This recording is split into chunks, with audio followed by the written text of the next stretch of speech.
In 1850's Five Points, New York, 7,000 people were crammed into a single city block. That's one human being per 15 square feet. For perspective, your standard prison cell today gives an inmate about 4 times that space. And unlike prison, Five Points came with no guaranteed meals, clean water, or protection from killers lurking in unlit hallways.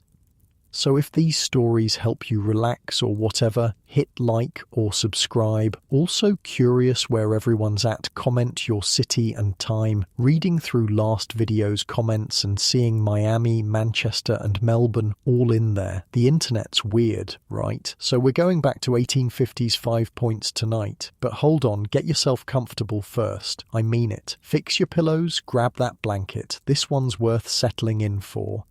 The stench hits you first. Your eyes aren't even open yet, but your nose is working overtime. It's a cocktail of horrors, human waste, rotting food, unwashed bodies, and something else, something dead, maybe a rat decomposing in the wall beside your head. That wall, by the way, is so thin you can hear the baby crying on the other side, the couple fighting beyond that, and someone coughing up what sounds like pieces of lung even further away. You're waking up in Five Points, New York, 1853, the most notorious slum in American history. And that sound you're hearing, that's not your imagination, it's the cockroaches scuttling across the floorboards inches from your face. Your bed is a pile of damp straw covered with a scrap of burlap that someone probably stole from the docks. The moisture in it isn't water. Better not to think about it. Unlike your plush mattress back home, this one comes with residents, lice and bed bugs that have been feasting on you all night, leaving constellation patterns of bites across your skin that itch like fire. Get up, someone grumbles, kicking at your feet. My spot now. That's how it works here. You don't own anything, not even the space you sleep in. This tenement room, barely 10 feet by 12, sleeps in shifts. Night workers are coming back, which means day workers, that's you now, need to clear out. You sit up and count the bodies. 15 people crammed into a space that would be tight for 4. Men, women, children, all piled together. Some are family, most are strangers. 3 generations sharing the same fetid air, the same floorboards tacky with substances you don't want to identify. In your head you're screaming, this is not survivable. Humans can't live like this. Spoiler, they did. By the thousands.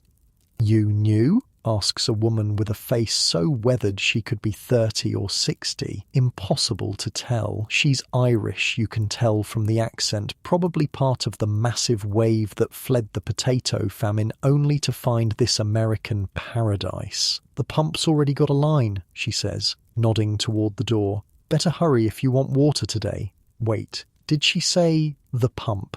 As in singular, one water source for hundreds of people? How many people live in this building, you ask, trying to get your bearings. She cackles, showing gaps where teeth should be. Building? You mean the whole block? Thousands, love. This building alone, probably 200 or so, but who's counting? You move toward what passes for a window, a small opening covered with paper instead of glass, letting in a weak, greyish light that does nothing to dispel the gloom. Tearing a small hole, you peer out into what should be a street, but is actually more like a narrow canyon between towering tenements. The buildings lean toward each other, blocking out the sky. At the bottom of this urban ravine, a river of filth flows down the centre. Yesterday's chamber pots, food waste, and God knows what else. Your stomach flips. Unlike your comfortable bed back home, there's no heading to a private bathroom for your morning routine. Instead, there's a communal outhouse in the back courtyard, if you're lucky enough to have one. Many just use chamber pots, emptied unceremoniously out the window with a half-hearted, "Look out below." If you're looking for breakfast, the woman continues, Maggie on the second floor sells stale bread, only half mouldy today, if we're lucky. As you pick your way across the room, careful not to step on sleeping bodies, your foot connects with something solid, a bottle. The room is littered with them. Cheap liquor is one of the few reliable comforts in 5 Points. Who could blame them? Reality is better kept at a distance when it looks like this. The hallway outside is dark, the walls slick with a substance you don't want to identify. The smell is worse here, concentrated and inescapable. You place your hand on the wall for balance and immediately regret it, feeling something soft and fuzzy, mold growing in patches like some alien landscape. "Hurry up!" someone hisses behind you, shoving past. "I gotta get to the sweatshop by 6 or they'll dock my pay."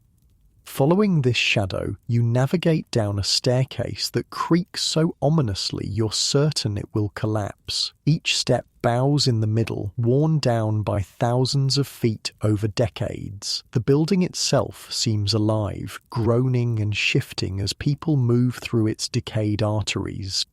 The sound grows louder as you near the bottom, hundreds of voices creating a chaotic symphony. 5 Points is waking up. Outside, the narrow street is already filled with people. Peddlers shout their wares, children dart between legs, women balance impossible loads on their heads, and men huddle in tense groups planning the day's hustle. And there it is. The water pump. One cast iron spigot for hundreds of people, with a line stretching down the block. Some have been waiting since before dawn. A fight breaks out as someone tries to cut in line. Nobody intervenes. This is just morning in 5 Points. "First time?" asks a boy, maybe 10 years old, but with eyes far older. His accent marks him as Italian, one of the newer groups to call this hellscape home. Before the Irish, it was Germans and Dutch. After the Irish came Italians and Chinese. 5 Points has always been where America stashes its newest arrivals. The trick is to cup your hands just right, he demonstrates, so you don't lose a drop. Some days, they shut it off by noon. This casual comment hits you like a brick. Water, that thing you take completely for granted, is a precious and limited resource here. No tap in your apartment, no water pitcher in your fridge, just this single public pump with rusty water that probably carries as many diseases as it prevents. What about food, you ask, suddenly aware of the hollow feeling in your stomach. The boy grins, revealing surprisingly white teeth. "Follow me. I know where the bakery tosses day-olds." As you trail behind him, you notice how he moves, fluid, alert, like a small predator. Survival here requires a different kind of intelligence. 5 Points children don't have childhoods, they have apprenticeships in staying alive. Turning a corner, you enter what must be the main thoroughfare of 5 Points, the infamous intersection where 5 streets meet, creating the star-shaped crossroads that gave this neighbourhood its name. It's a shock of activity, colour and noise after the dim tenement. "Bread, fresh bread," calls a woman with a basket, though the loaves look anything but fresh. "Fish catch from the harbour," shouts another, selling what appear to be fish heads and tails, the scraps left after the good parts went to wealthy homes uptown. "Stay close," your guide warns, "cut purses everywhere." He's not exaggerating. You spot at least 3 pickpocketing attempts in as many minutes. 5 Points operates on its own economy, part legitimate trade, mostly exploitation and theft. Everyone is trying to get something from someone else because resources are so desperately scarce. A commotion erupts ahead. The police are conducting a raid, dragging people from a basement gin shop. These aren't the polished officers of your time. These cops are as brutal as the neighbourhood they patrol, cracking heads first and asking questions never. "Paddy wagon," your guide mutters. "Best stay back." The police load their struggling captives into a wagon bound for the nearby tombs, the city prison that looms over 5 Points like a physical manifestation of threat, one day breaking the law, the next day locked away. The cycle is as predictable as it is inescapable. "That's Bandit's Roost!" The boy points to a particularly ominous alley.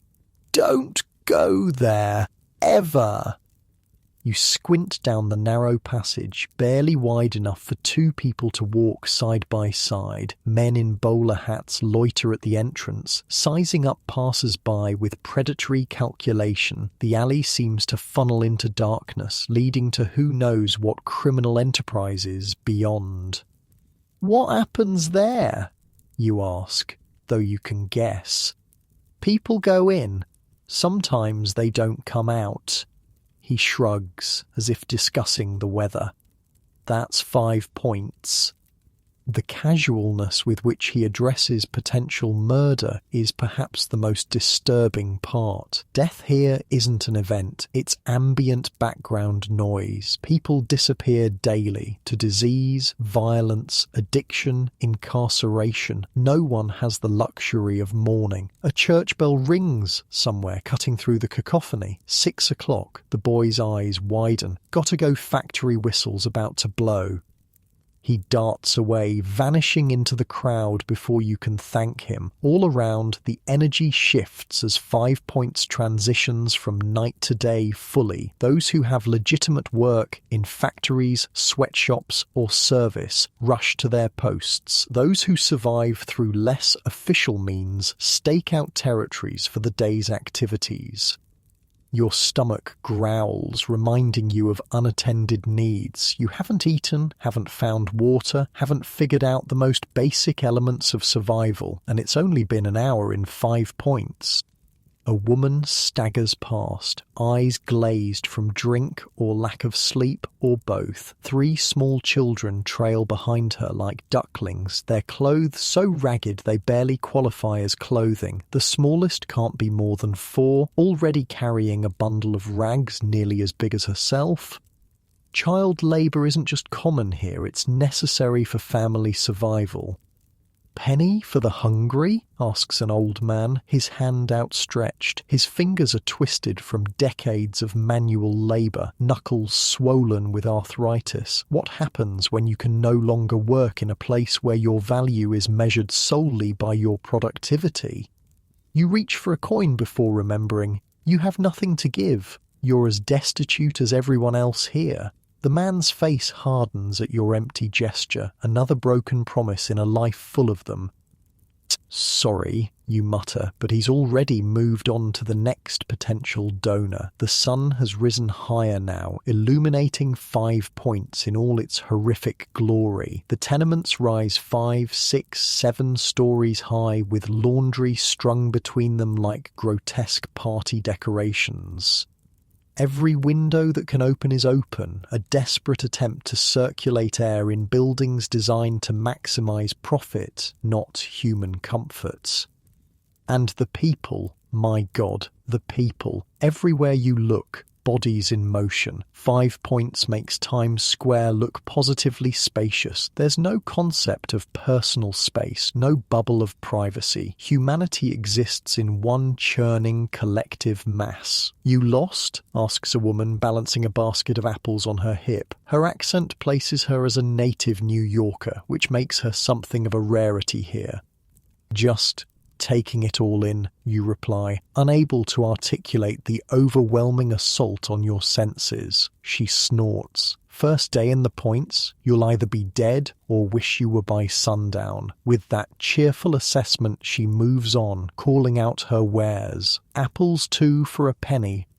A fight erupts nearby. two men grappling over what appears to be a loaf of bread. No one intervenes. In fact, a small crowd gathers, some calling encouragement, others placing bets. Entertainment is where you find it in 5 points. The fight ends as quickly as it began. One man fleeing with the prize, the other nursing a bloodied nose. The crowd disperses, disappointment evident. The brief drama concluded, they return to the grinding business of survival. Make way, make way. A wagon pushes through the crowd, piled high with what appear to be rags. As it passes, you realize it's not carrying rags at all. It's collecting the dead. Several bodies lie atop the pile, uncovered and undignified. Most are small, children who couldn't survive the brutal conditions. Their tiny forms look like discarded dolls, limbs akimbo. Cholera's back, someone mutters nearby. Third outbreak this year. The casual reference to epidemic disease chills you. In your time, cholera is something that happens in history books or distant countries on the news. Here, it's a seasonal visitor, as predictable as winter snow. You find yourself following the death wagon, morbid curiosity pulling you along. It turns down a side street, heading toward what can only be a mass grave. New York's Potter's Field, where the anonymous poor are stacked like cordwood, unmarked and unmourned.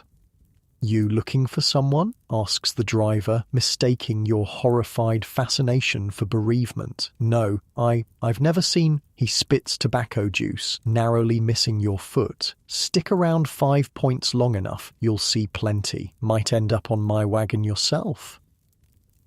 With that cheerful thought, he flicks the reins and continues on his grim journey, leaving you standing in the middle of the street, adrift in this sea of humanity.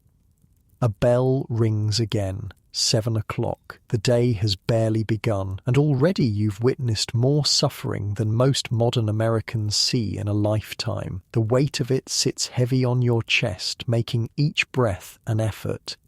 In the distance, smoke rises from factory chimneys, beckoning the workforce. For many in 5 points, those smokestacks represent the only path out, grueling labour that might eventually earn enough to escape to slightly better conditions. Until then, they endure, they adapt, they survive, and now so must you, because in 5 points, that's the only activity that matters. Morning has fully arrived in the most notorious slum in American history. The day stretches ahead, full of dangers and possibilities. The rules of survival are still unclear, but one thing is certain. 5 points waits for no one, and it forgives nothing. Welcome to hell on earth. Try not to die before lunch. Your stomach growls so loudly that a passing woman actually turns to look at you. Yeah, hunger's gonna be your first problem. Not the abstract, I skipped breakfast kind of hunger. The real gnawing pain that ruled life in 5 points. "You working or begging today?" asks a man, leaning against a lamppost. His face is a roadmap of scars, one eye clouded with a milky cataract. "'Cause if you're begging, this corner's taken." "Working," you say automatically, though you have no idea what kind of work you'd find in 1850s 5 points. He grunts, not believing you. Germans got the breweries locked up, Irish got the construction and police, Italians got the fruit stands, coloureds got the worst of everything. What's left for you? It's a fair question. 5 points is a patchwork of ethnic territories, each group carving out economic niches through necessity and exclusion. Who you are determines what you can do, where you can go, even whether you'll survive the day. "I'm looking," you manage.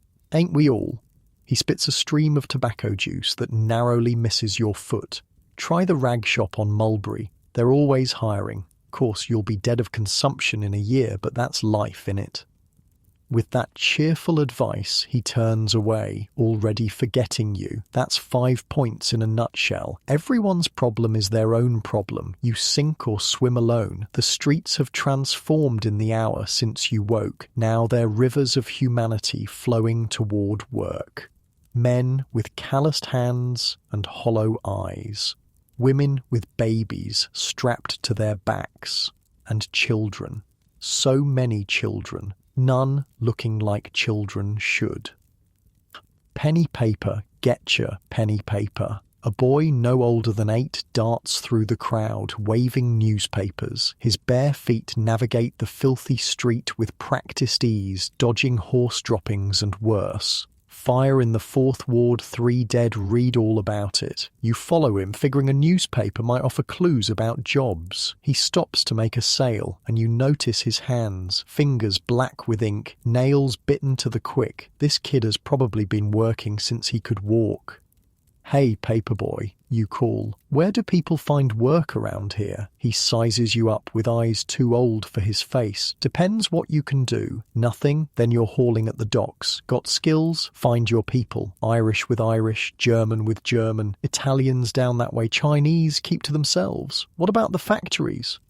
Brooks Brothers' got a clothing factory over on Cherry Street. Pays shit, but it's inside. Better than the docks when winter comes. He shrugs, already losing interest. Penny paper? You don't have a penny. You don't have anything. The boy notices your empty hands and vanishes into the crowd. No time to waste on non-customers.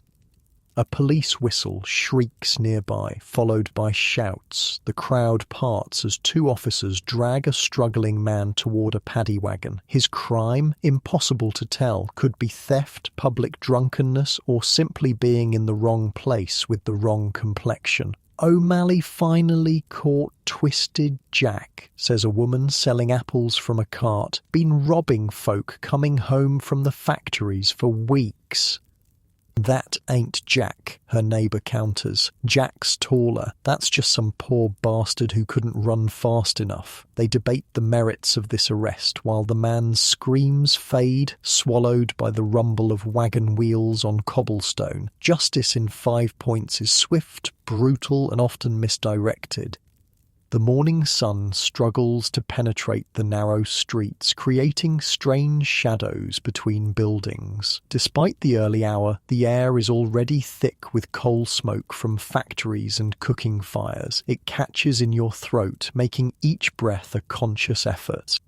You turn onto Mulberry Street following the rag picker's suggestion. The buildings here lean so far over the street they nearly touch, creating a canyon of brick and desperation. Laundry hangs from every window, dripping onto passers-by below. The smell. God, the smell. Unwashed bodies, rotting food, human waste, and something else. Something industrial and chemical that burns your nostrils. And there it is. The rag shop. From outside, it looks almost normal, a storefront with a faded sign. Inside is another story. The door creaks open to reveal a scene from a nightmare. Dozens of people, mostly women and children, hunch over massive piles of rags. They sort through what appears to be garbage, torn clothing, discarded linens, scraps of material in various states of decay. The air is thick with fibres and dust, visible in the few shafts of light that penetrate small, grimy windows. Everyone is coughing, a constant symphony of hacks, wheezes, and wet, rattling exhalations. Tuberculosis central. You can practically see the bacteria floating in the air. "You looking for work or buying?" asks a mountain of a man blocking your way further in. His accent is German, his knuckles scarred from countless fights. "Work," you say, immediately regretting it as you see the conditions more clearly. Sorting or picking. Sorters stay here 10 hours, 6 days, $2 a week. Pickers go out, find rags, bring 'em back, get paid by weight. $2 a week. Even in 1850s money, that's barely survival wages. But looking around, you realise this might be as good as it gets for many in 5 Points. "I'll pick," you decide, preferring to take your chances on the streets rather than in this tuberculosis factory. He hands you a burlap sack with a strap. Bring back clean ones only. No shit, no blood, no dead rats. We find that stuff, we dock your pay. Come back by sunset or don't come back at all. And just like that, you're employed as a rag picker in 5 points. The bottom rung of a very tall, very slippery ladder. Outside, you take a deep breath of relatively fresher air, wondering where to begin. Other rag pickers are already scattering to their territories, knowing the best spots through years of experience. First day, a woman sidles up beside you, her own sack already half full, though the day has barely begun. Her accent marks her as Irish, probably famine-fled like so many here. You got that new look, like you still expect things to make sense. That obvious, huh? Follow me if you want. I know where the rich folks dump their linens. You fall in step beside her, grateful for any guidance in this alien world. She moves with purpose through the labyrinth of 5 points, taking shortcuts through alleys so narrow you have to turn sideways to pass. Name's Mary, she offers. Been here 3 years. Came over when the potatoes went black and half my village starved. The famine, you say, remembering history books. Wasn't no famine, her voice hardens. Was murder, plenty of food in Ireland. English just shipped it all out while we died. Called it God's will, they did. The bitterness in her voice cuts like a knife. This isn't distant history to her. It's raw wound. She carries Ireland's trauma with her through these filthy streets. Another burden alongside her rag sack. My man died on the crossing, she continues. Ship fever. They wrapped him in canvas and dropped him in the Atlantic. Not even a proper Catholic burial. I'm sorry, you say, inadequately. Sorry don't fill bellies. She stops suddenly at a corner where the neighbourhood begins to change. The buildings are slightly better maintained, the streets marginally cleaner. This here's the border. Past this is where the better sort live. Not rich, but trade folk. They throw out better rags. You follow Mary as she ducks down an alley behind a row of shops. Behind each building sits a trash heap, the day's target. She attacks the first pile with practiced efficiency, pulling out anything fabric and stuffing it in her sack. Don't just stand there, she hisses. This is the best spot. Won't be empty long. You dig in, trying not to think about what else might be in these piles. Your fingers close around something soft, a discarded shirt with a torn sleeve. Into the sack it goes, a stained tablecloth, a child's dress with missing buttons. Each find goes into your gradually filling bag. Watch for rats, Mary warns. They don't like being disturbed. As if on cue, something large and furry shoots out from the pile, brushing against your leg. You jump back with a yelp that makes Mary laugh. 5 points rats are like cats elsewhere, she says, and the cats are like small dogs, and the dogs, she shudders. Well, best not meet the dogs in the dark. As you work, Mary explains the rag picker's place in 5 points economy. The rags you collect will be sorted at the shop, then sold to paper mills where they're broken down into pulp for making paper. The better pieces might become shoddy, recycled fabric ground up and rewoven into cheap cloth. Nothing is wasted. Nothing can be when resources are so scarce. By midday, your sack is half full and your back is screaming. Mary seems invigorated by the work, or at least resigned to it. She straightens up, stretching. Dinner, she announces, can't work on empty. You follow her to a street vendor selling what he claims is beef stew for 2 cents a bowl. The meat floating in the greasy broth could be anything: horse, rat, dog. But it's hot and your body needs fuel. Mary pays for both of you, waving away your thanks. You'll do the same when you can. That's how we survive here. The stew sits heavy in your stomach as you continue your rag-picking journey. Mary leads you through a complex geography of 5 points, each street representing a different risk and opportunity. That there's a brothel, she points discreetly to a building with red curtains, and that's an opium den. Chinese run it, but everyone goes. Lots of rag picking there. Drunks and hopheads lose their clothes often enough. You pass a factory where the windows are open due to the heat inside. The sound that emerges is deafening. Hundreds of sewing machines running at once, punctuated by shouts from floor managers. Through the windows you glimpse rows of hunched figures, mostly women working at a frantic pace. Brooks Brothers, Mary explains, making uniforms for the rich boys to play soldier in, 16 hours a day, 6 days a week. What do they make, you ask? $4 a week if they're lucky, half that for the children.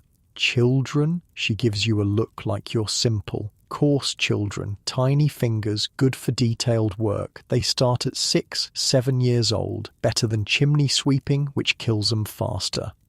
As if to illustrate her point, a group of sooty-faced boys trudges past, carrying the tools of the chimney sweep's trade. None look older than 10, all have the hollow-cheeked, sunken-eyed look of the chronically malnourished. One coughs continuously, a deep hack that surely signals the early stages of chimney sweep's cancer, a painful death sentence.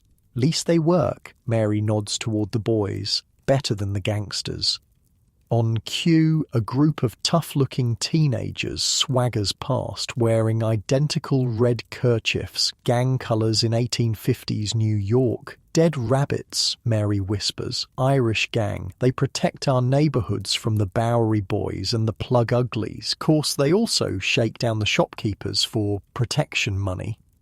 The boys, because despite their hard expressions, they are just boys, carry an assortment of crude weapons, clubs, knives, brass knuckles. Their eyes scan the street continuously, looking for threats or opportunities. They don't bother us rag pickers, Mary assures you. We're too poor to rob, but don't make eye contact all the same. You keep your gaze down until they pass, feeling their dangerous energy like a physical force. In 5 points, violence isn't an aberration, it's a survival strategy, a career path, sometimes a necessity. The afternoon wears on, your sack growing heavier with each scavenged piece of fabric. Your hands are raw, your back aching, but Mary shows no signs of slowing down. We need full sacks, she explains. Half full don't pay enough for dinner and lodging. You pass a construction site where a crew of burly Irishmen works on a new tenement. Despite the obvious danger, no safety equipment, rickety scaffolding, men balancing on narrow beams 5 stories up. There's a line of hopefuls waiting for any opening. My cousin fell last year, Mary says, following your gaze. Broke his back. No work, no money, no doctor. Died a month later, leaving 5 little ones. His widow takes in laundry now, when her hands ain't too raw to work. The casualness with which she relates this tragedy speaks volumes about life in 5 points. Death isn't an anomaly, it's a neighbour, a constant companion, an expected visitor. As afternoon slides toward evening, you and Mary make your way back toward the rag shop, sacks now bulging. The streets have a different energy now. Workers returning from factories, children playing in gutters, vendors hawking evening meals. The tenements loom overhead, already glowing with cooking fires and candles, hundreds of lives stacked atop one another. What happens after we sell these, you ask, adjusting your heavy sack. If we get enough coin, lodging house for a proper bed. If not, the mission might have space. She pauses. Unless you got family here, someone's floor to sleep on. The question highlights another brutal reality of 5 points. Without connections, without community, survival becomes exponentially harder. Those without family or ethnic ties often face the worst outcomes. No family, you admit. Stick with me then, she offers. Safety in numbers, especially after dark. The sun is already disappearing behind the tenements, casting long shadows across streets that become more dangerous by the minute. Gas lamps flicker to life, providing islands of weak light in a sea of gathering darkness. You pass a saloon where piano music spills onto the street along with drunken laughter. From another building comes the sounds of fighting, shouts, breaking glass, a woman's scream. No one investigates, no one intervenes. That's Bottle Alley. Mary points to a particularly dark passage between buildings. Don't go there at night or day, come to think of it. The rag shop is crowded when you arrive, other pickers lined up to sell their day's finds. The German manager weighs each sack, making arbitrary deductions for rags he deems unsuitable. Arguments break out, quickly squashed by the threat of no payment at all.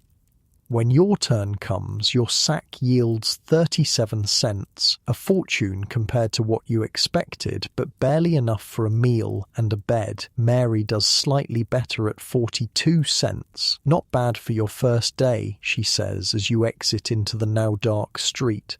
Most don't find the good spots their first time out. Thanks to you, you acknowledge. We help our own, she says simply.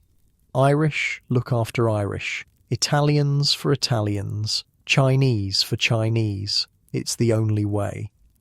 That's the unspoken system of 5 points. Mutual aid within ethnic enclaves, suspicion or open hostility between them. It's not prejudice so much as desperate pragmatism. Resources are so scarce that taking care of outsiders feels impossible. Mary leads you to a dingy shop selling what passes for dinner in 5 points. A stew similar to lunch, but with more mysterious meat floating in grease. 2 bowls and a hunk of bread costs 15 cents, leaving you with 22 for lodging. As you eat, standing at a crowded counter, Mary points out the various characters that make up 5 Points' evening crowd. That's old Tom, she nods toward a man with an impressive beard. Best pickpocket in the points. They say he can lift your teeth while you're talking and you won't notice till you try to eat. And her? You indicate a well-dressed woman who seems out of place. Mission lady. Comes down from uptown to save our souls. Mary's tone makes it clear what she thinks of such efforts. They want us sober and grateful, but don't much care if we're housed or fed. The woman distributes religious tracts to uninterested passers-by. A few children trail her, hoping for pennies or treats that sometimes accompany the salvation pitch. And them? You point to a group of tough-looking men gathered at the corner. Mary's voice drops to a whisper. 5 Pointers, worst gang in the city. They control everything. Protection rackets, gambling, girls. Cross them and you disappear. As if sensing your attention, one of the men glances your way. You quickly look down at your bowl, heart racing. Even without understanding the specific power dynamics, you recognize predators when you see them. Finish up, Mary urges. We need to find lodging before the good spots fill.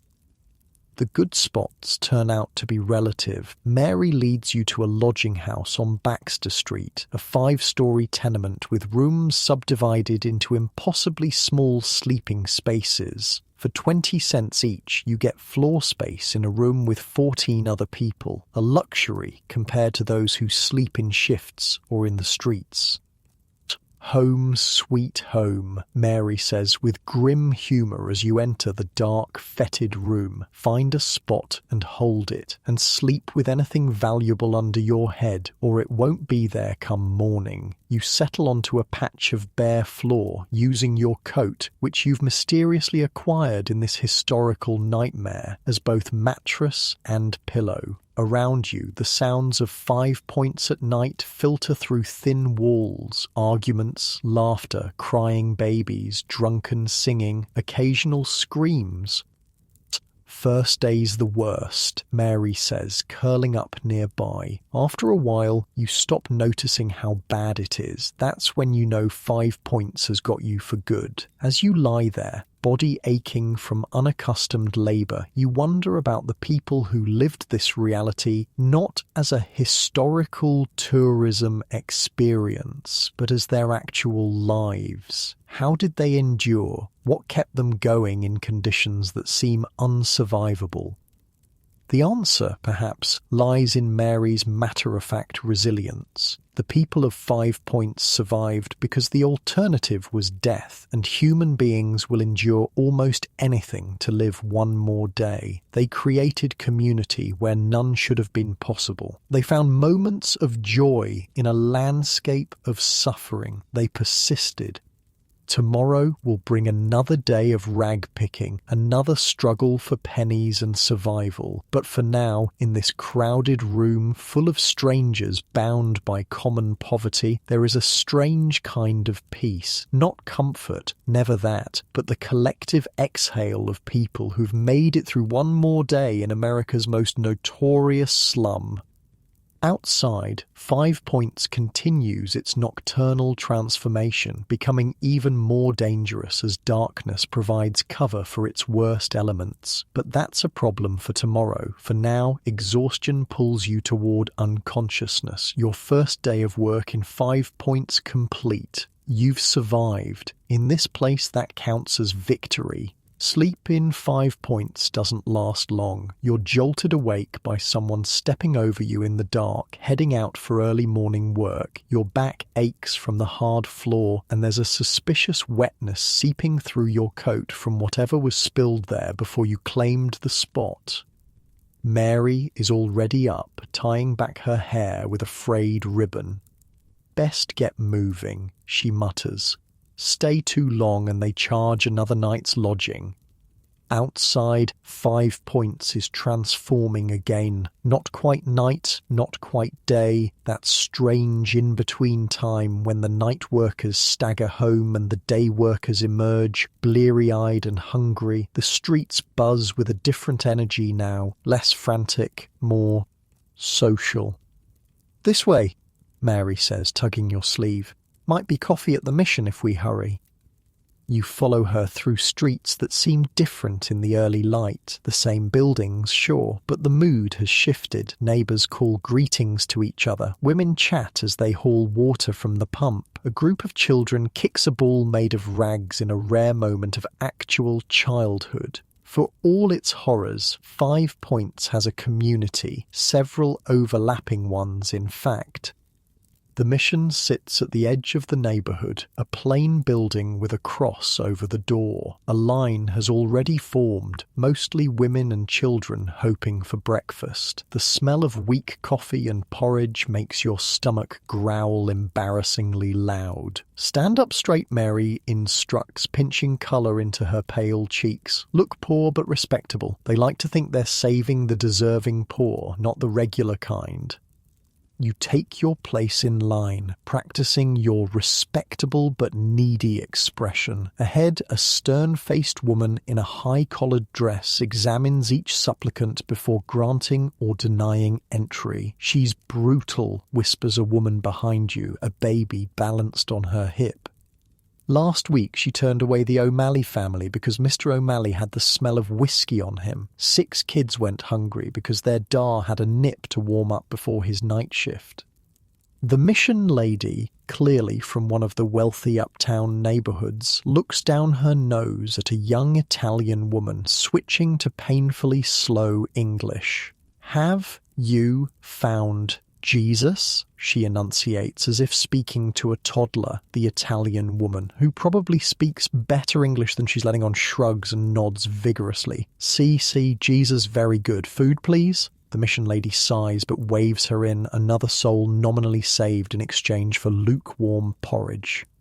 When your turn comes, the inspection is just as thorough. "Are you employed?" she demands. "Yes, ma'am. Rag picking," you respond, using Mary's coaching. And you attend church services?" "Whenever possible, ma'am." A safe answer.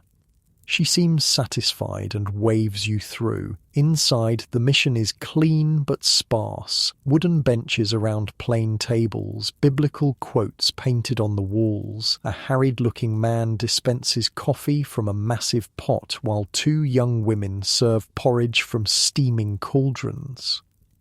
"No talking!" hisses a mission worker as you open your mouth to thank her for the bowl. Reflection and gratitude only. You sit in enforced silence, shoveling the bland porridge into your mouth. It's barely seasoned, probably made with the cheapest oats available, but it's hot and filling. Around you, 5 Points residents do the same, some sneaking extra bread into pockets for later. Mary catches your eye and nods slightly toward the door. Time to go. You've gotten what you came for. No sense risking ejection for breaking the arbitrary rules. Back outside, the day has fully begun. The streets teem with life in all its 5 Points variety. Peddlers hawk their wares from carts and baskets. A knife sharpener sets up his wheel. The metal on stone screech, adding to the cacophony. Children dart between adults, some playing, others already working as messengers or sellers. "That's better," Mary says, stretching. "Can't stand that quiet they force on you, like we're supposed to be ashamed of eating." "Where to now?" you ask, feeling oddly energized after food and rest. "It's Sunday," she reminds you. "No rag shop today, day of rest supposedly. What do people do with a day off in 5 Points? Mary's laugh is genuine, crinkling the corners of her eyes. Rest? Who said anything about rest? Just different work. Laundry, mending, brewing beer if you're lucky enough to have space, and for those with coin to spare." She gestures toward the heart of 5 Points. Pleasure. 5 Points on a Sunday is a revelation. With many businesses closed and factory shifts reduced, the neighborhood becomes something else entirely. A vibrant, chaotic festival of humanity. People who spend 6 days a week working themselves to exhaustion use this precious free time to actually live. "Paradise Square," Mary announces as you enter a small opening between buildings. It's a generous name for what's essentially just a slightly wider intersection, but today it's transformed. A fiddler plays a lively Irish jig while a circle of men and women dance, their movements quick and precise despite their obvious exhaustion. Nearby, a group of black men perform a different kind of dance, rhythmic, percussive, their feet creating complex patterns against the cobblestones.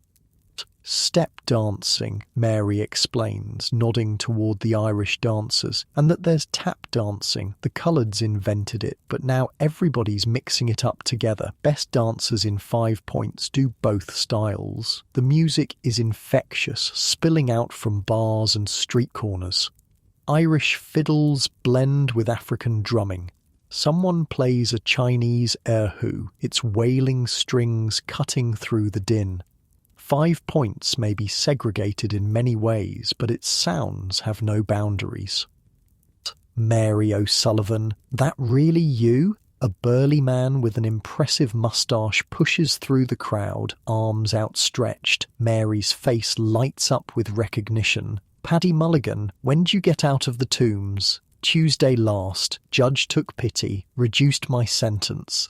He wraps Mary in a bear hug that lifts her off her feet. "Who's your friend?" You're introduced as Mary's cousin, newly arrived from Ireland, a fiction she creates smoothly, giving you a cover story and protection in one move. Paddy accepts this without question. New arrivals are common enough. "Come on then, family drinks at Finnegan's." You follow them to a dingy saloon already packed despite the early hour. Inside, it's dim and smoky, smelling of spilled beer and unwashed bodies. But there's genuine warmth here too. People greeting each other, sharing stories, temporarily forgetting the hardships waiting outside. "First round's on me," Paddy announces grandly, slapping coins on the bar. "Just got paid for unloading at the docks." The beer arrives in chipped mugs, dark, foamy, and probably safer than the water. You take a cautious sip and nearly choke. It's strong, barely cooled, and tastes vaguely medicinal. Good, ain't it? Paddy grins at your reaction. Finnegan brews it in the basement, puts something special in it. He won't say what. Best not to ask, Mary adds with a wink. The saloon grows more crowded as morning slides into afternoon. A battered piano in the corner comes to life, played by a man missing several fingers. Nobody seems to mind the occasional wrong note. It's the spirit that counts. Paddy introduces you around as Mary's cousin, each introduction conferring a little more protection, a little more community. You meet dock workers with hands like leather, seamstresses with permanently bent postures, a chimney sweep whose laugh inevitably dissolves into coughing. "That's Maggie Malone," Mary whispers, nodding toward a hard-faced woman holding court in the corner. They call her Hellcat Maggie, runs with the dead rabbits, filed her teeth into points and wears brass fingernails in a fight. You try not to stare at the woman's smile, which does indeed reveal filed teeth. The casual mention of brass fingernails as weapons makes your skin crawl, but no one else seems fazed. "And that's Dandy Johnny over there," Paddy points to a well-dressed man surrounded by admirers. "Gentleman thief. They say he can pick a lock faster than you can blink. 5 points royalty, holding court in a dive bar on Sunday morning. The neighbourhood has its own celebrities, its own hierarchy, completely separate from the wealthy New York elite who occasionally slum here for exotic thrills." "Speaking of celebrities," Mary nudges you, "look who's come to stare at the animals." A group of well-dressed men and women enter, clearly from uptown based on their clothes and uncomfortable expressions. They're led by a confident man who seems familiar with the saloon. Tourists, Paddy spits, rich folk coming to gawk at how the other half lives. Been happening since that Dickens fellow wrote about us. Charles Dickens. Of course, the famous author visited 5 Points in 1842 and wrote about it in American Notes, putting the neighbourhood on the map as the ultimate urban slum. Now it's a perverse attraction for thrill-seeking upper classes. That guide charges them $5 a head, Mary explains, promises them glimpses of genuine vice and depravity. They'll hit the dance halls, brothels and opium dens, then go home feeling like adventurers.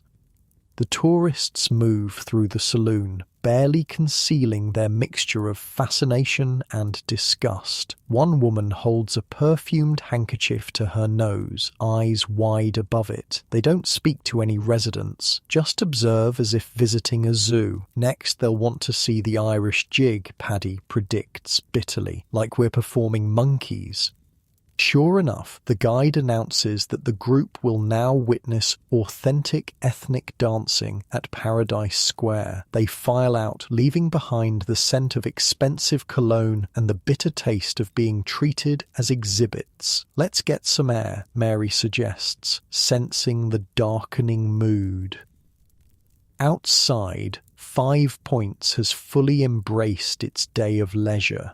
Despite the grinding poverty, despite the looming return to brutal labour tomorrow, people have found ways to enjoy this moment of freedom.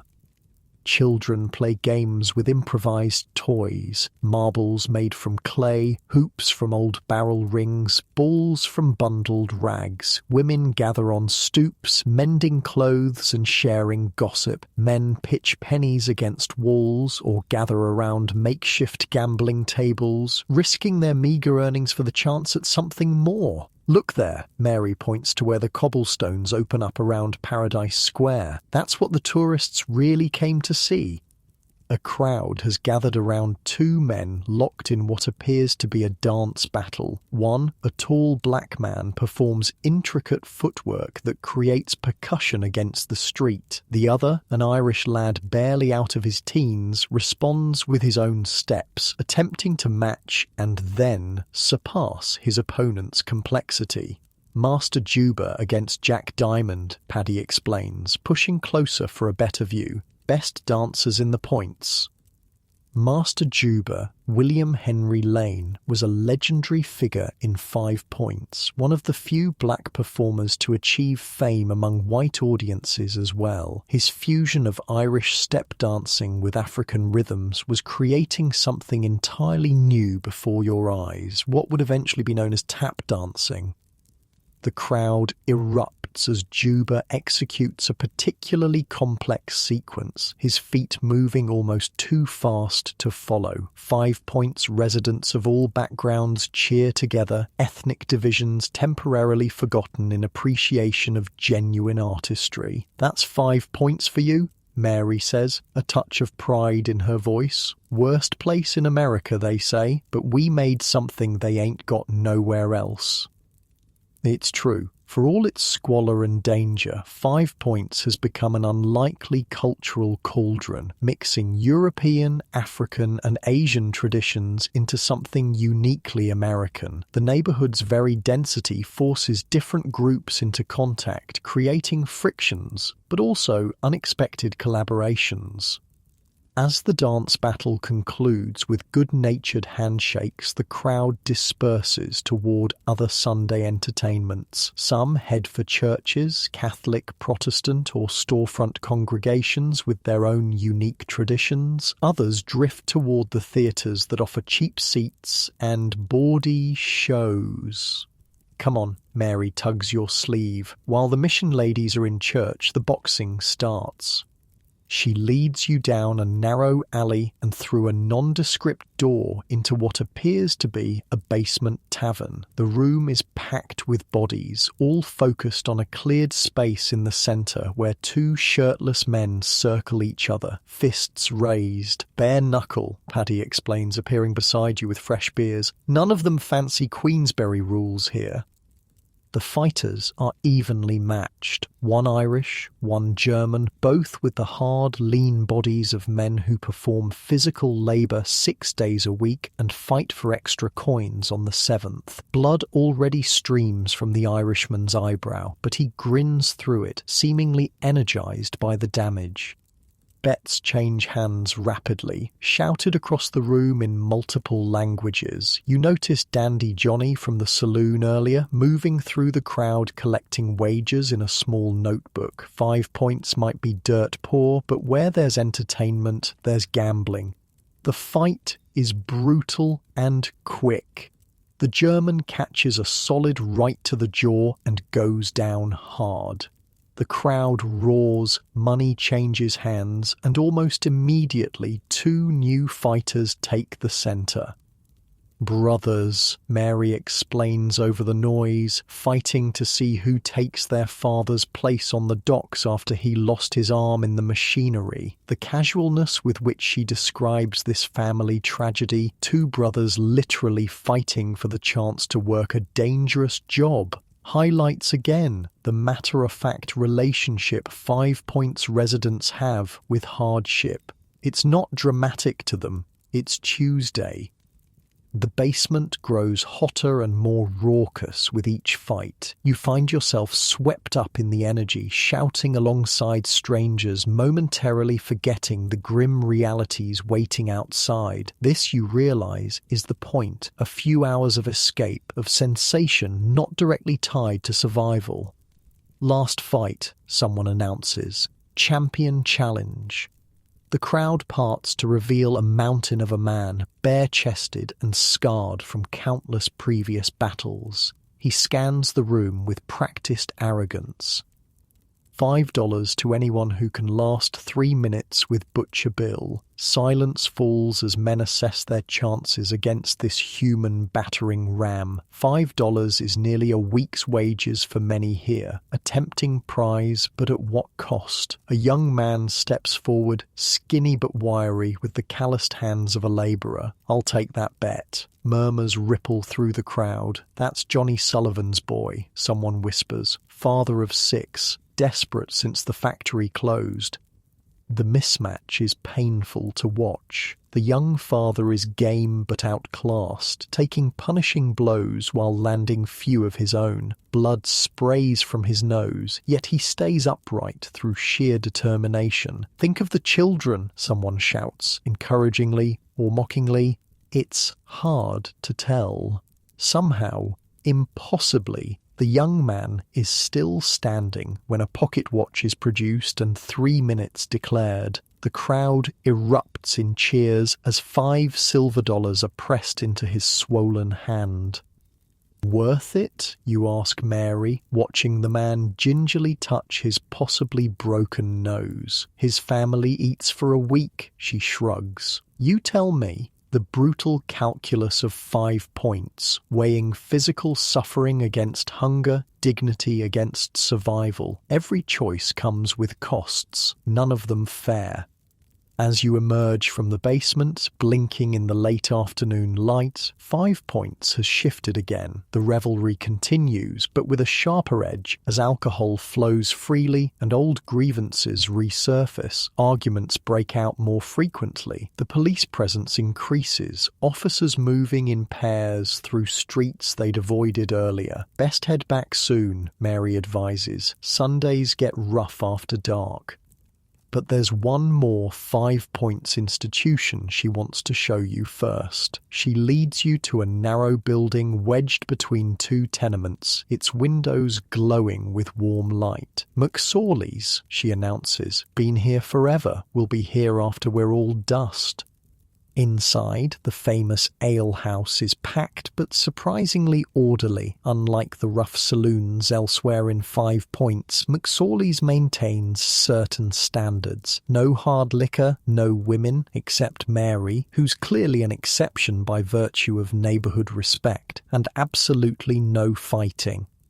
The sawdust-covered floor muffles the babble of voices speaking at least a dozen languages. Old Mr. McSorley himself serves behind the bar, remembering every regular's name and preferred brew. The walls are covered with newspaper clippings, political cartoons, and memorabilia spanning decades.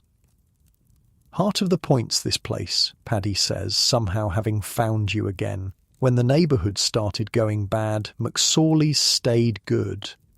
You settle at a crowded table, squeezing in beside dock workers and factory hands enjoying their one day of leisure. The conversation flows as freely as the ale. Politics, work grievances, family troubles, neighbourhood gossip. For a few hours, the grinding reality of 5 points recedes, replaced by the simple pleasure of human connection. "See that man there?" Mary nods toward a distinguished-looking gentleman writing in a notebook. "Reporter. They come here to take the pulse of the neighborhood. Sometimes they even print what we actually say instead of making up horrors." The complicated relationship between 5 points and the outside world emerges in these conversations. Residents resent being poverty tourism attractions, but also want their stories told accurately. They hate the slum conditions, but fiercely defend their communities. They dream of escape, but maintain deep loyalty to the neighborhood that, however brutal, accepted them when other parts of America would not. As dusk approaches, the mood in McSorley's shifts subtly. People check pocket watches, finish drinks, prepare to head home before full dark brings out 5 points' most dangerous elements. "One more round," Paddy insists, signalling the barkeep to absent friends. The toast carries weight in a neighborhood where death comes early and often. Everyone at the table has lost someone to disease, accidents, violence, or the slow-motion disaster of grinding poverty. To absent friends, the table echoes, raising glasses. Outside, the first hints of 5 points' nocturnal transformation are visible. Women who work the streets emerge from tenements wearing their best attempts at finery. Gang members gather at corners, establishing territory. Those with homes to go to hurry toward them while the homeless stake out doorways and alleys for the night. "I should check on my cousin," Mary says, finishing her ale. "She's due any day now with her fourth." The casual mention of childbirth, a dangerous proposition anywhere in 1850s America, doubly so in 5 Points, reminds you of the constant precarity of life here. Tomorrow isn't guaranteed for anyone, but especially not for women bringing new life into these squalid conditions. As you leave McSorley's warm embrace, the evening chill cuts through your inadequate clothing. 5 Points after dark feels like a different place entirely. The same streets and buildings, but with shadows that conceal threats, movements that suggest danger. "Stay close," Mary advises, leading you through back ways to avoid the more treacherous areas. "And walk like you know where you're going, even if you don't." 5 Points survival advice, as practical as it is inadequate against the neighbourhood's more serious dangers, but Mary knows the way, guiding you through the labyrinth with the confidence of someone who's learned every shortcut and danger zone through hard experience. The day of relative leisure is ending. Tomorrow brings the return to rag picking, to factories, to the relentless grind of 5 Points survival. But for now, with ale warming your belly and the memory of music and dancing still fresh, you understand something vital about this infamous slum. Even here in America's most notorious neighborhood, people find ways to live rather than merely survive. It's not much, it's certainly not fair, but in the face of conditions that should crush all humanity from its residents, 5 Points stubbornly maintains its crooked heart, beating against all odds in the decaying center of America's greatest city. Morning comes with a new sound. Coughing, not the isolated hack of a chimney sweep or the occasional clearing of a smoker's throat, but a symphony of respiratory distress echoing through the tenement. It starts on the floor below, a deep, racking cough that sounds like it's tearing someone apart from the inside. Then another joins in from the room next door, and another. "Christ, not again," Mary mutters, sitting up on her patch of floor. "That's cholera for sure."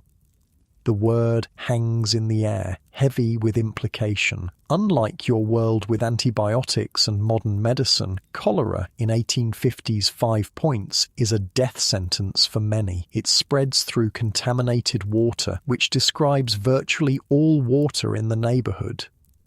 "Knew something was wrong yesterday," she continues, gathering her few possessions. "Too many people missing from McSorley's. And didn't you notice Mrs. Donovan wasn't at the pump? She's there every morning, rain or shine."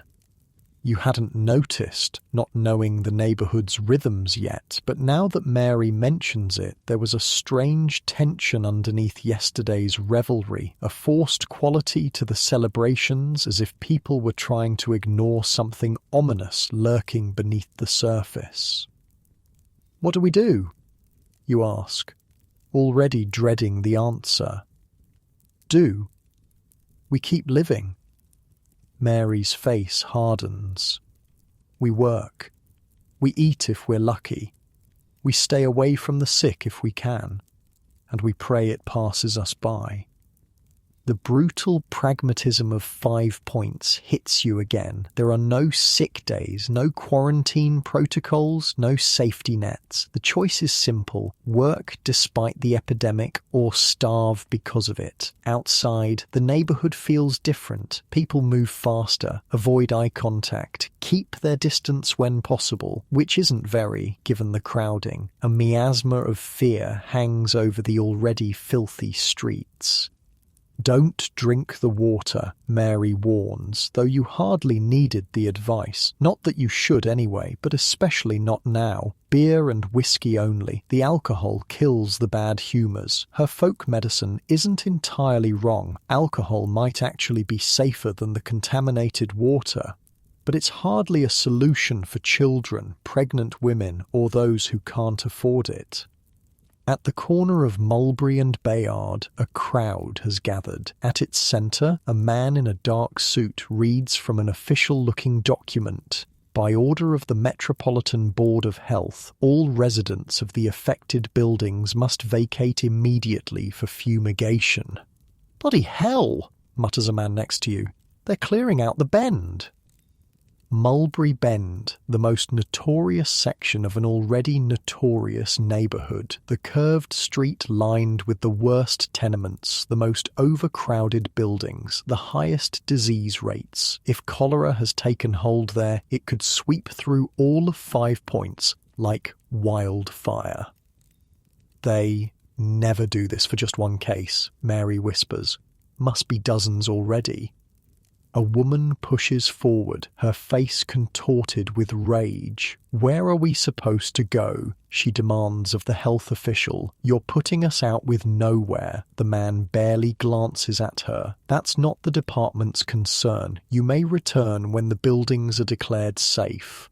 "And when will that be?" another voice calls out. "When they're safe," he repeats, already turning away.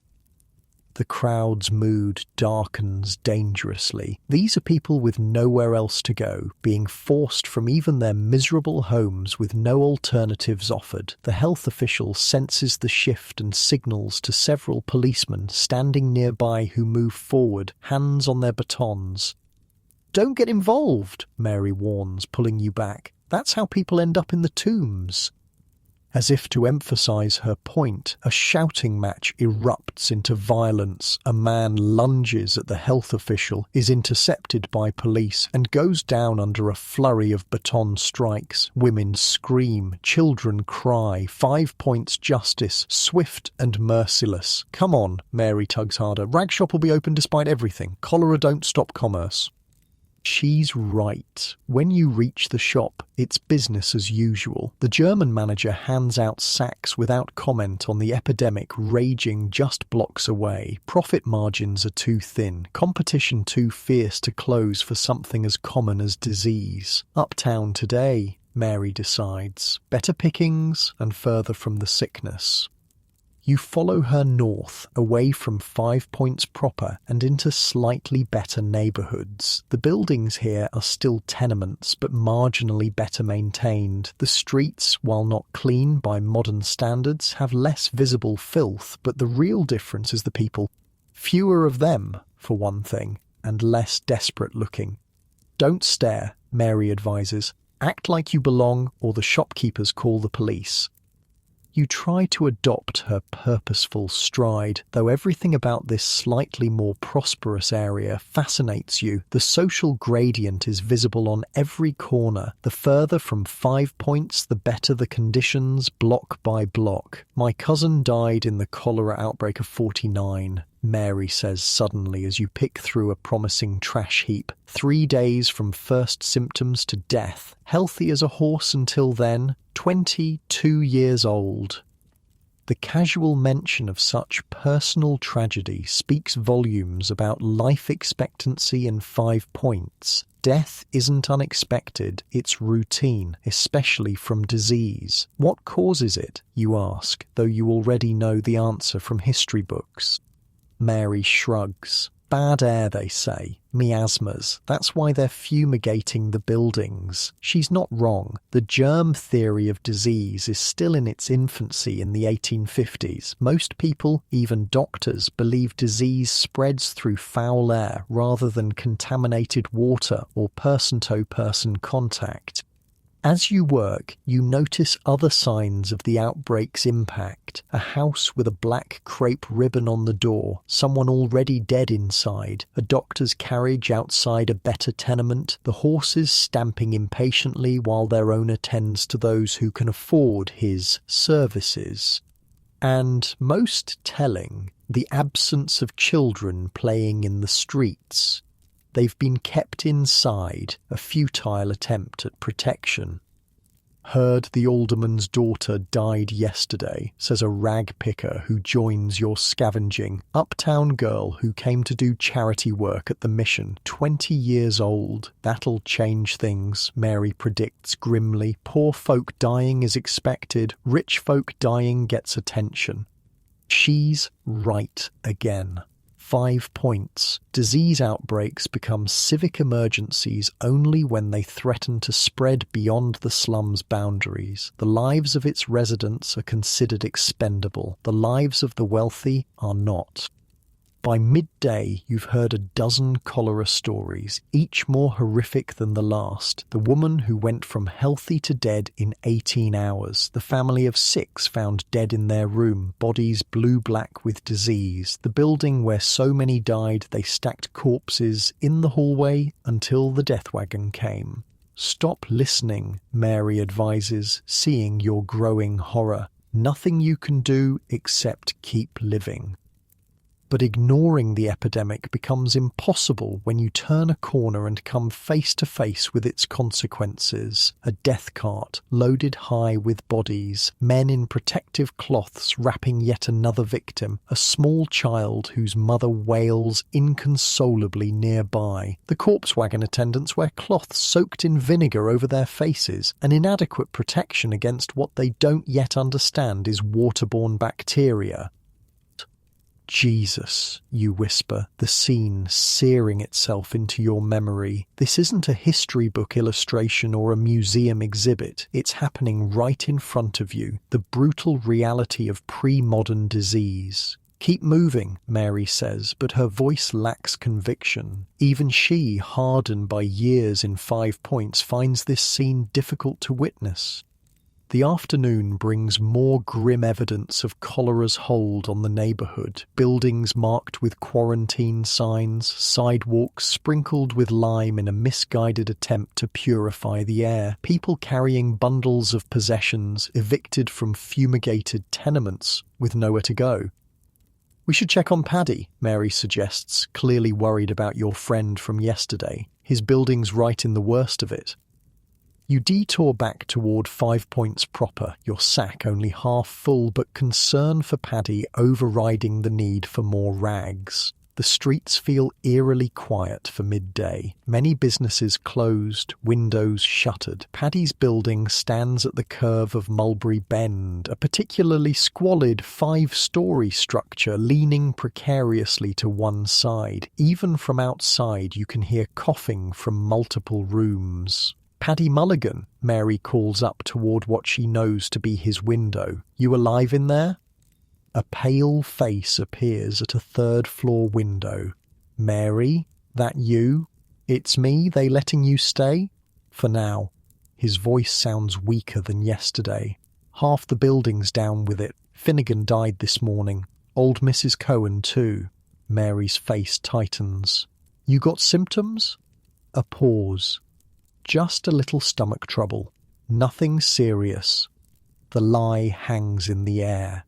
Stomach trouble is how cholera begins. Severe diarrhea leading to fatal dehydration, often within days or even hours.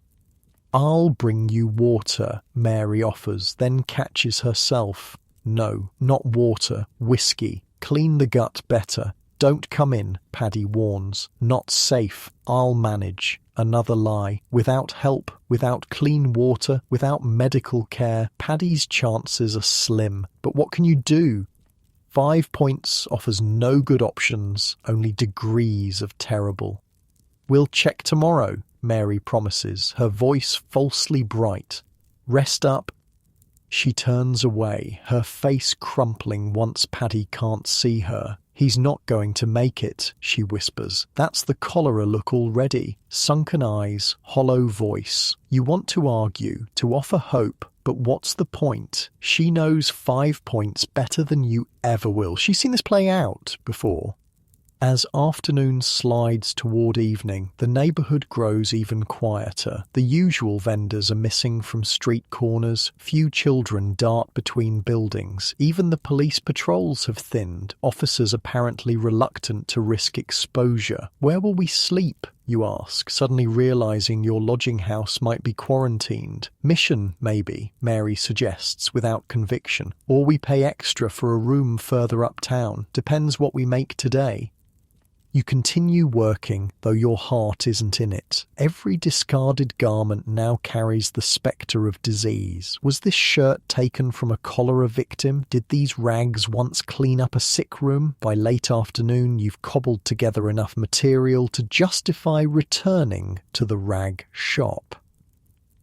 The manager pays without comment, though the rate seems lower than yesterday. Fewer pickers means less competition, but also less market for the processed materials. With coins in hand, you and Mary face the evening's challenge, finding safe lodging. The usual flophouses are either closed for fumigation or packed with those displaced from worse accommodations. Let's try the church, Mary suggests, leading you toward a modest steeple several blocks from 5 Points proper. The church basement has already been converted to emergency housing. Pallets line the floor, each occupied by someone with nowhere else to go. A harried-looking nun moves between the makeshift beds, offering water and prayers in equal measure. "Sister Agnes," Mary calls softly. "Any space for 2 more?" The nun looks up, recognizing Mary from previous charity distributions. "In the corner, Mary. It's all we have left." You make your way to the indicated spot, a small area barely big enough for both of you, but infinitely better than the street. Around you, families huddle together, whispering in various languages. The fear is palpable, hanging in the air like the incense from earlier services. "Better than nothing," Mary says, settling onto the hard floor. And the sisters sometimes bring soup after evening prayers. "How long will the outbreak last?" you ask. She shrugs. "Week, month, till it burns through whoever's going to die and leaves the rest. No rhyme or reason to it. Strong men drop dead while sickly babies survive. The randomness is perhaps the most terrifying aspect. There's no way to know if you'll be next. No logical pattern to who lives and who dies. In your time, antibiotics would treat cholera easily. Here, it's a roll of the dice with death.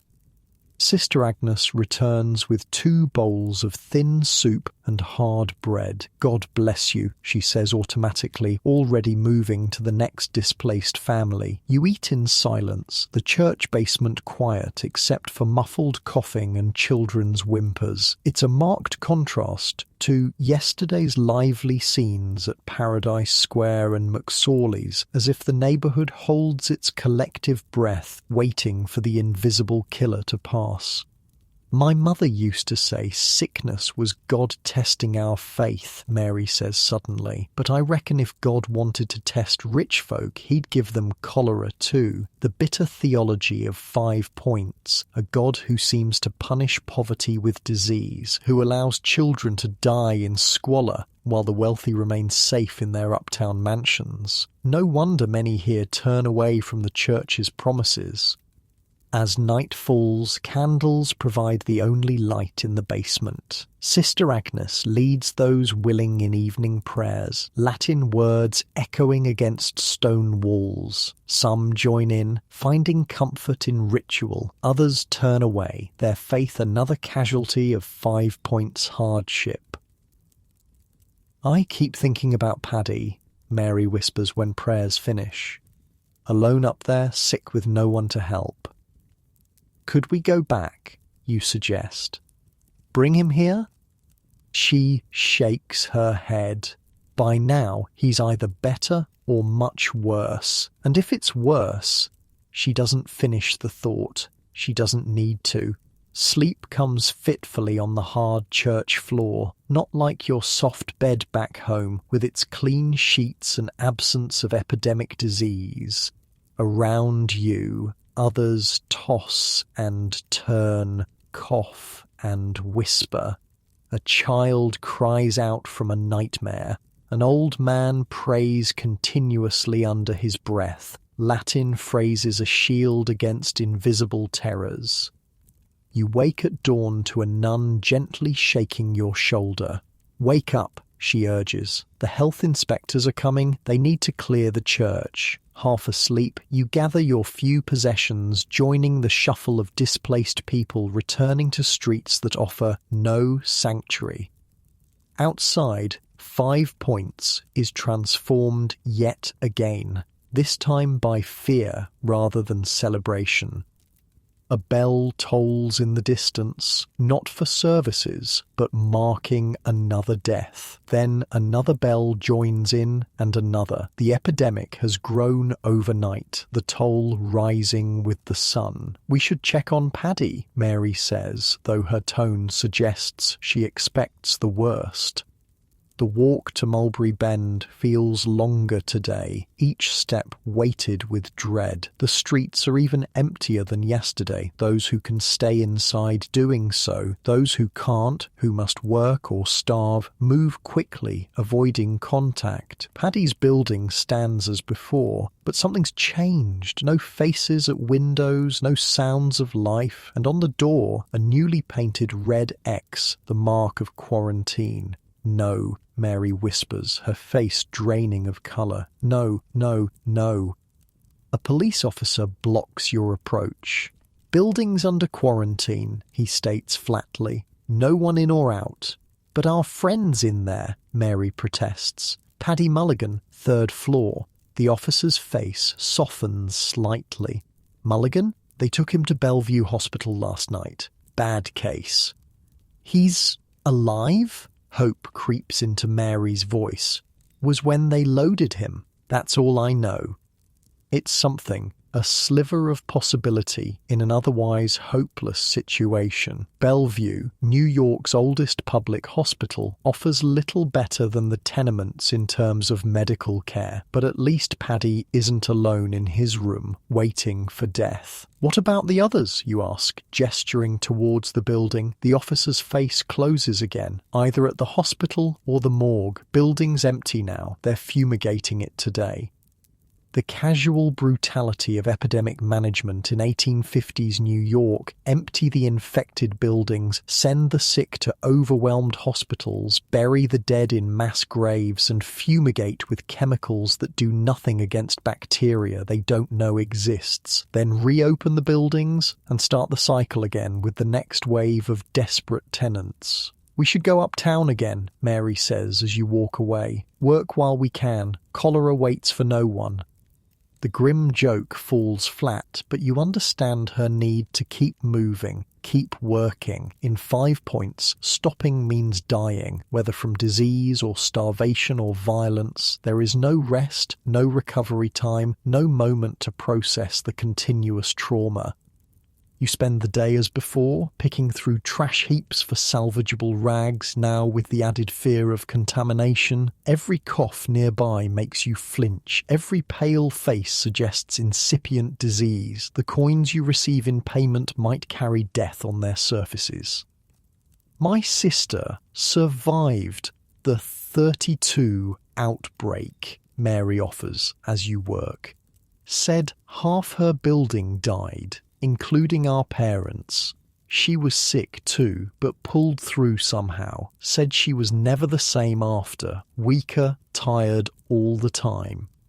These small personal histories emerge throughout the day. Everyone in 5 Points has a cholera story, a typhus story, a tuberculosis story. Disease is not an interruption to normal life. It's a recurring feature, as predictable as winter cold or summer heat.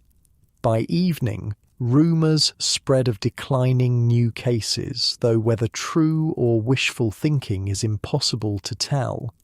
The death carts seem less numerous, but that could mean the dead are simply waiting longer for collection. You and Mary find space in a different church basement, this one even more crowded than last night's. People sleep sitting up against walls, children curled in parents' laps. The air is thick with body odour, fear, and the sweet-sour smell of illness. "Tomorrow we try the hospital," Mary decides, speaking softly in the darkness. "See about Paddy." You nod, though the prospect of entering Bellevue during an epidemic seems almost suicidal. But what choice is there? Paddy is friend, ally, connection, all crucial currencies in 5 Points survival. If he's still alive, she adds, we bring him food. Hospital food'll kill him faster than cholera. The dark humour of 5 Points, finding jokes in situations that should allow for none. It's not callousness so much as a coping mechanism, a way to face the unendurable and keep going anyway. As you drift toward uneasy sleep, you reflect on how quickly the neighbourhood's fragile equilibrium shattered in the face of disease. Yesterday's vibrant community, with its dances and drinks and bare-knuckle fights, has retreated behind closed doors. The precarious social fabric that makes life bearable in America's worst slum stretches thinner with each death. And yet, somehow, 5 Points endures. It always has. Through every epidemic, every fire, every wave of violence, the neighbourhood absorbs the punishment and continues, battered but unbroken. The people adapt, survive, rebuild their community bonds when the immediate crisis passes. Tomorrow will bring more challenges, finding Paddy, securing safe lodging, continuing to work despite the risks. But for now, in this crowded church basement full of similarly displaced souls, there is at least the comfort of not facing the epidemic alone. Outside, 5 Points holds its breath, waiting for cholera's deadly visit to end. The only certainty is that something else will follow, typhus perhaps, or tuberculosis, or a winter of starvation. The neighbourhood's history is written in such disasters, punctuating the daily struggle for survival. But tonight, you are alive. In 5 Points, that's victory enough. Dawn breaks over 5 Points with a surprising gift. Rain, not the violent summer storms that flood the low-lying streets and overflow the already taxed sewers, but a gentle, persistent shower that washes some of the filth from the cobblestones. The air smells different, almost clean for the first time since you arrived in this historical nightmare. Rain's good, Mary observes, standing under the church doorway.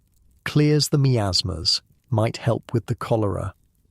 Her folk understanding isn't entirely wrong. The rain will at least temporarily clean the streets, washing away some of the contamination that spreads disease. It's not enough, not nearly enough, but in 5 Points you take whatever small mercies come your way. The church has provided a meagre breakfast, watery porridge and stale bread, but it's more than many will eat today. You take your portion gratefully, noticing how the other displaced residents do the same. No complaints, no demands for better, just quiet gratitude for anything at all. Bellevue first, Mary decides, finishing her porridge. Then work, if there's time. The hospital sits on the East River, a considerable walk from 5 Points. The rain continues as you make your way through streets that grow marginally better with each block away from the slum. By the time you reach Bellevue, you're soaked but cleaner than you've been in days. Bellevue Hospital in the 1850s bears little resemblance to the modern medical centre it will become. The imposing stone building looks more like a prison than a place of healing, its grim architecture promising little comfort to those inside. Never been in a hospital before, Mary admits, hesitating at the entrance, never could afford it. For most 5 Points residents, hospitals are places to die, not recover. Home remedies, folk medicine, and simply enduring illness are the usual approaches. Only the desperately ill or those with no home at all end up in institutions like Bellevue. Inside, the hospital is chaos incarnate. Patients line the hallways on makeshift pallets, many clearly suffering from cholera's brutal symptoms. Harried nurses move between them, offering water and little else. The smell hits you like a physical force: bodily fluids, disinfectant, and the distinctive sweet-sour odour of disease. "We're looking for Paddy Mulligan," Mary tells an exhausted-looking attendant, brought in yesterday from Mulberry Bend. The man barely glances up from his ledger. Ward C, if he's still alive. The casual cruelty of the statement makes Mary flinch, but she pushes forward, navigating through corridors filled with the suffering and dying. 5 Points residents all around you, removed from their familiar squalors only to die in institutional squalor instead. Ward C is a long room with beds lining both walls, most occupied by men in various stages of cholera. The smell is even worse here. The sounds a symphony of human suffering, moaning, retching, praying, crying, and there, halfway down on the left, a familiar face. Paddy. Terribly changed, but still breathing.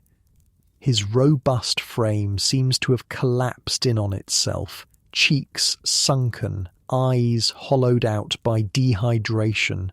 His skin has the bluish tinge characteristic of severe cholera.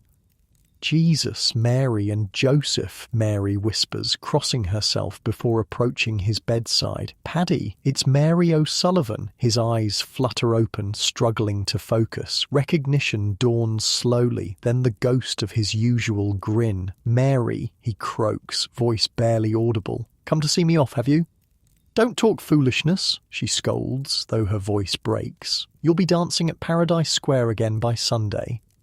Even in his dire state, Paddy manages a weak laugh that dissolves into coughing. Aye, and I'll be crowned King of England too. He's dying. You can see it, Mary can see it, and most certainly Paddy knows it. But the fiction of recovery is a kindness all three of you maintain.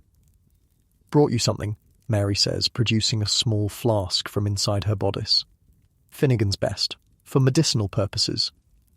Paddy's eyes light up. Nurse, he calls weakly to a passing woman in a dirty apron. Help me take my medicine? The nurse, clearly overworked and numb to suffering, helps Paddy take a swig from the flask without question or comment. In a hospital overwhelmed by epidemic, small comforts like whiskey are the least of anyone's concerns. Smooth, Paddy sighs as the liquor burns down his throat. Better than the slop they serve here. What are they giving you? Mary asks, looking around for any sign of medical treatment. Water with salt, something to make me shit more, like I needed help with that, he grimaces. Doctor came by once, said I was a textbook case, whatever that means. The treatment sounds barbaric to modern ears, but it's actually not far off from current cholera protocols, replacing fluids and electrolytes. The problem is that 1850s medicine doesn't understand dosages or sterile technique, making their treatments as likely to kill as cure. The sisters come by. Paddy continues, his voice growing weaker. Pray over us. Offer last rites when it's time. Last rites, extreme unction, the final sacrament for the dying. Mary crosses herself again, muttering what sounds like a protective prayer. Not for me yet, Paddy insists with a flash of his old spirit. Devil's not ready for Paddy Mulligan, too much competition. You can't help but admire his determination to joke in the face of death. This gallows humour runs through 5 Points like a backbone, stiffening resolve when everything else fails. Anyone been to see you? Mary asks, adjusting his sweat-soaked pillow. Sullivan Brothers came yesterday, brought cards, played a few hands. His cracked lips twist in a smile. I won 3 cents. Think they let me? The simple kindness of this gesture, men taking time from their own struggles to visit a sick friend, deliberately losing at cards to give him a final victory, catches in your throat. 5 Points may be America's most notorious slum, but its residents still find ways to honour their humanity. And Kate? Mary asks carefully. Paddy's face clouds. Hasn't come, probably doesn't know. A pause. If I don't make it, tell her I asked for her. It's clear from Mary's expression that there is no Kate, at least not anymore. Another 5 points reality. Relationships as fragile as everything else, broken by disease, distance, or desperation. I'll tell her, Mary promises, the lie an act of mercy. A commotion erupts at the far end of the ward. A patient convulsing in the final stages of cholera, nurses rushing to hold him down. Paddy watches with the detached interest of someone who might soon share the same fate. "You should go," he says, turning back to Mary. "Not safe here, and I'm tired." "We'll come tomorrow," Mary promises, though all three of you know it's likely a promise she won't need to keep. Paddy fumbles for her hand, gripping it with surprising strength. "You're a good girl, Mary O'Sullivan. Too good for the points." "And you're a terrible liar, Paddy Mulligan," she responds, but leans down to kiss his forehead all the same. Outside the hospital, Mary walks in silence for several blocks, rain mingling with tears she won't acknowledge. Finally, she stops, taking a deep breath. "He'll not last the night," she says flatly. "I've seen enough cholera to know." "I'm sorry," you offer inadequately. "Sorry don't help," she replies, echoing her earlier sentiment. Then, more softly, "But thank you all the same." This is grief in 5 points, abbreviated, pragmatic, without the luxury of extended mourning. There are too many losses, too close together, and survival demands attention to the living rather than the dead. No rag-picking today, Mary decides, looking up at the still falling rain. Stuff'll be too wet to be worth anything. Let's try the mission instead. Might be extra work with so many sick. The 5 Points mission occupies a former brewery at the heart of the neighbourhood, its conversion from alcohol production to religious salvation a metaphor too obvious to ignore. Despite Mary's general scepticism toward do-gooders, the mission provides essential services, food, occasional shelter, and sometimes paid work for neighbourhood women. Mrs. O'Sullivan greets the mission superintendent, a stern-faced woman with surprisingly kind eyes. "We wondered if you'd come today. We're short-handed with the epidemic." "Ready to work, ma'am," Mary responds, slipping easily into the deference expected by charity providers. "My cousin, too." The superintendent eyes you dubiously, but nods. "Laundry needs doing. 3 cents an hour, paid at day's end." It's less than rag-picking on a good day, but guaranteed money regardless of weather. You follow Mary to the mission's washroom, a steam-filled chamber dominated by massive tubs and washboards. "Ladies," Mary nods to the half-dozen women already at work, their hands red and raw from lye soap and hot water. They nod back, a few offering tired smiles. The work is punishing. Hauling heavy wet linens, scrubbing stubborn stains, wringing water from sheets that feel like they weigh a ton. The lye burns your skin, the steam makes breathing difficult, and your back screams with each movement. And yet there's something almost comforting about the communal labour, the rhythm of work shared among women who understand each other's struggles. "My Giovanni has the fever," confides an Italian woman working beside you, her English heavily accented but clear. 3 days now, I pray to Santa Maria while I scrub. 1 prayer each scrub. My Aoife had it last year, offers an Irish woman across the tub. We gave her mustard water and prayed to St. Roch. She lived. "St. Roch?" asks the Italian woman. "Patron saint of plague victims," explains the Irish woman. "Very powerful against fever."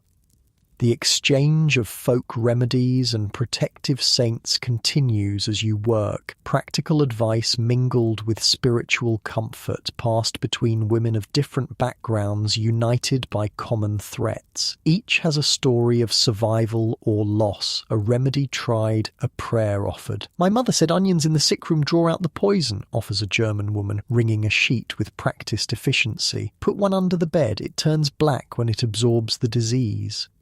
"Hot mustard plaster on the belly," counters a black woman, her arms muscled from years of similar labour, draws out the cold that causes the purging. None of these remedies would impress modern medicine, but they represent something vital, agency in the face of overwhelming powerlessness. When doctors are scarce or ineffective, when hospitals are feared death houses, these traditional practices provide both practical action and psychological comfort. "My neighbour lost 3 children in 3 days, says a quiet voice, stopping the conversation cold. Nothing helped, nothing. The shared reality of 5 points reasserts itself. Sometimes nothing works. Sometimes everyone dies. Sometimes all the prayers and poultices and protective rituals in the world can't save those you love. The women work in silence for a while, each lost in private thoughts or memories. Then someone begins to hum softly, an Irish lament you don't recognise. Another voice joins, then another, different melodies from different traditions, somehow weaving together into something new and strangely beautiful. This too is 5 points, cultural hybridization born of proximity and shared hardship. In the crowded tenements and workshops, traditions blend and transform, creating something uniquely American from the fragments of old-world heritage. By midday, your hands are blistered and your back feels permanently bent, but the pile of clean laundry has grown impressively. The mission superintendent appears, looking pleased. "Good work, ladies. Dinner is served in the hall for workers." The simple meal, bean soup and brown bread, tastes like a feast after hours of hard labour. You eat at long tables alongside mission workers, other charity cases, and a few neighbourhood residents seeking temporary refuge from the epidemic. "That's Reverend Pease," Mary whispers, nodding toward a distinguished-looking man moving between tables. "Runs the mission, better than most of his kind. Actually lives here in the points instead of just visiting to feel good about himself." The Reverend stops at your table, smiling warmly. "Mrs. O'Sullivan, good to see you. How goes the laundry?" "Nearly done, sir," Mary responds with unusual respect. "Sheets for the hospital?" "Yes, Bellevue needs all we can provide." His face clouds. "The epidemic is particularly virulent this time." "My friend's there," Mary says. "Paddy Mulligan. Don't suppose—" "I'll visit this evening," Reverend Pease promises immediately. "Offer what comfort I can." The simple kindness brings tears to Mary's eyes, quickly blinked away. "Thank you, sir." After the Reverend moves on, Mary explains, "He buried my sister's child last winter. Did it proper, with a real service and all, even though we couldn't pay. Said every soul deserves dignity, even the poorest." In a neighbourhood where death often comes without ceremony, bodies simply collected and disposed of in mass graves, this insistence on individual dignity is revolutionary. Whatever else the mission does or fails to do, this recognition of 5 Points residents' full humanity earns Mary's respect. The afternoon brings a new task, sorting donated clothing for distribution to the needy. The irony isn't lost on you. Yesterday you were picking rags from trash heaps, today you're helping distribute charity to people exactly like yourself. "Take anything you need," whispers an older mission worker when the superintendent isn't looking. "God knows you've earned it." Mary selects a relatively intact shawl to replace her tattered one. You find a pair of socks without holes, a luxury in 5 Points. Small improvements, but meaningful ones. As you work, more neighbourhood residents drift into the mission, some seeking food, others shelter. Still others simply human connection during frightening times. The main hall becomes a de facto community centre, people sharing news and comfort away from the tenements where disease lurks. Heard the health department's closing more buildings on Mulberry, reports a dock worker, his powerful frame diminished by obvious exhaustion. Where's everyone supposed to go? Streets? The old brewery's taking extra bodies, offers another man. 3 cents a spot, no questions. The old brewery, once an actual brewery, now the most notorious tenement in 5 Points, already dangerously overcrowded under normal conditions. During epidemics it becomes something from Dante's imagination, humans packed so tightly they sleep in shifts, sharing the same fetid air, the same disease-ridden spaces. "Rather sleep in the street," mutters Mary. "At least there's air." "Rain's stopping," someone notes, looking toward the windows. "Good sign, maybe." The mission gradually empties as evening approaches, residents returning to whatever accommodations they've secured for the night. You and Mary collect your earnings, 36 cents each for 12 hours work, and face the same dilemma as yesterday. Church again, you suggest?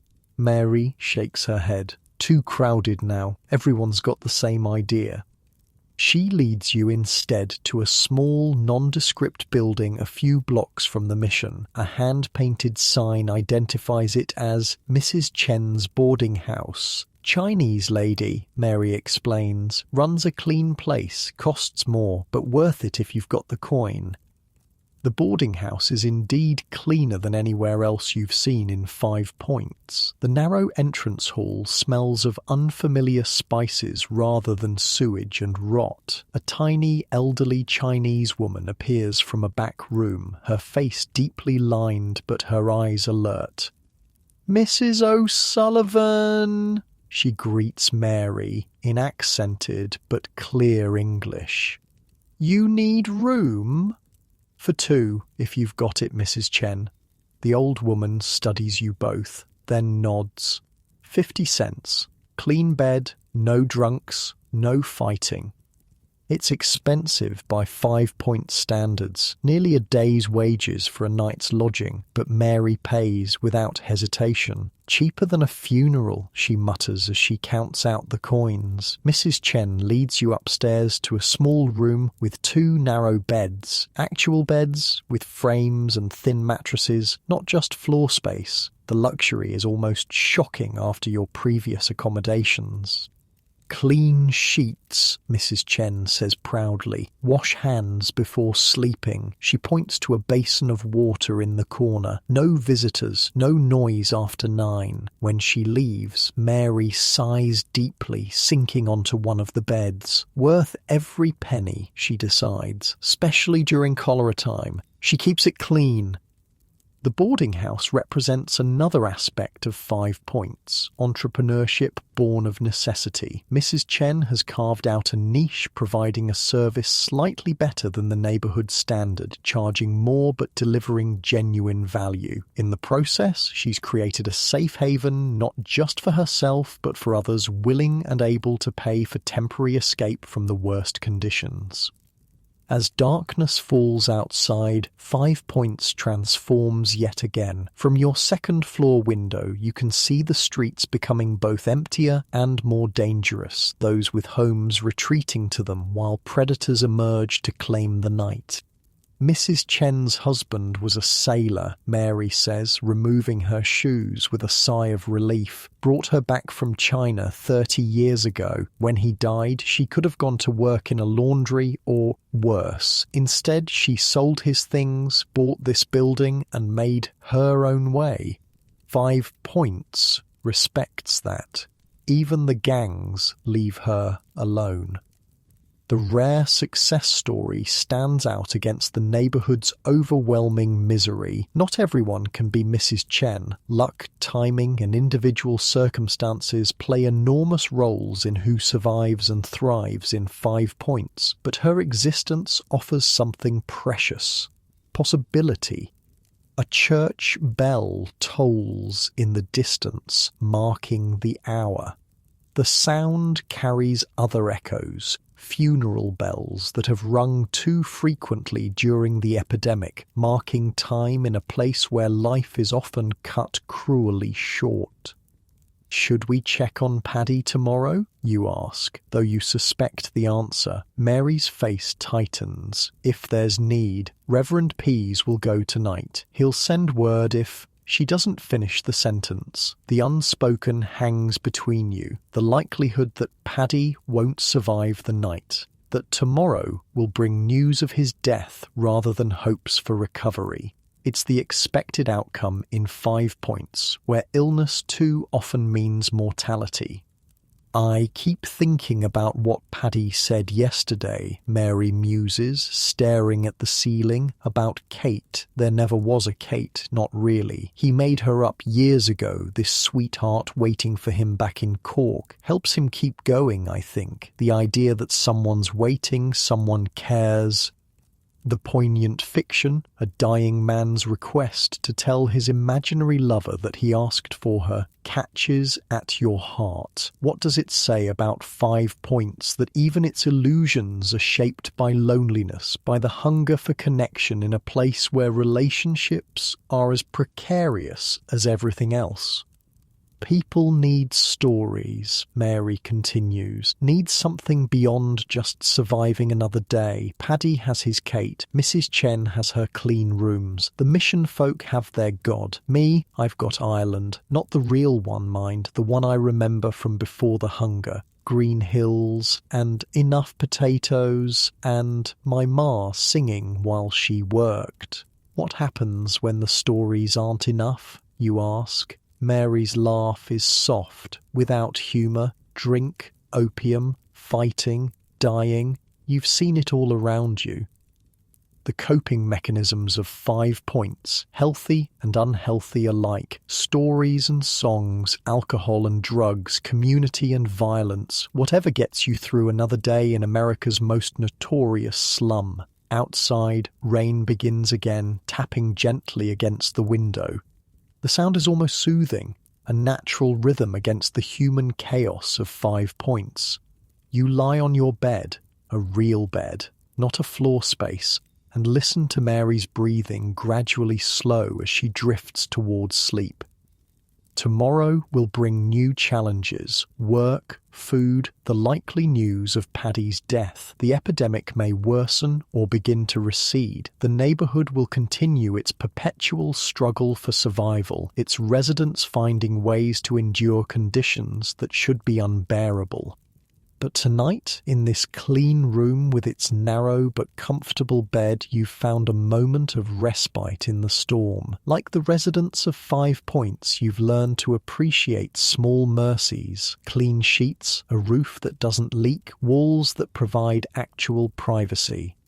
Your world back home, with its endless comforts and conveniences, seems impossibly distant. 5 points has changed your perspective, shown you how thin the veneer of civilization really is, how quickly humans can adapt to conditions that should break them.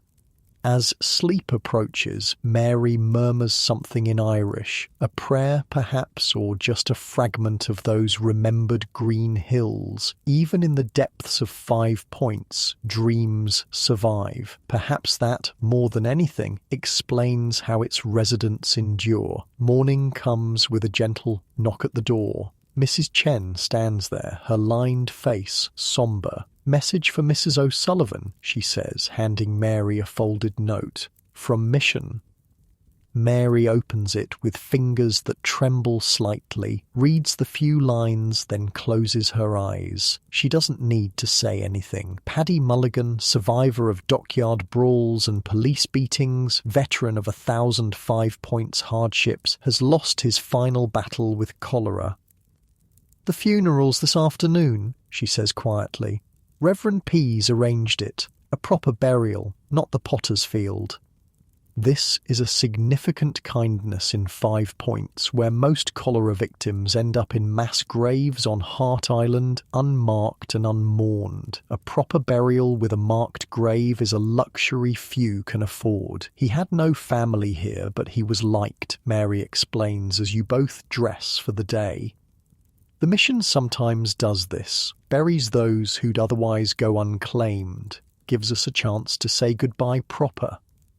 The funeral is held in the small cemetery behind the mission church, a patch of ground that somehow remains consecrated despite the surrounding squalor. A dozen or so people gather, dock workers who knew Paddy, women from the laundry, Reverend Pease in his clerical collar, and you and Mary. The service is brief but dignified.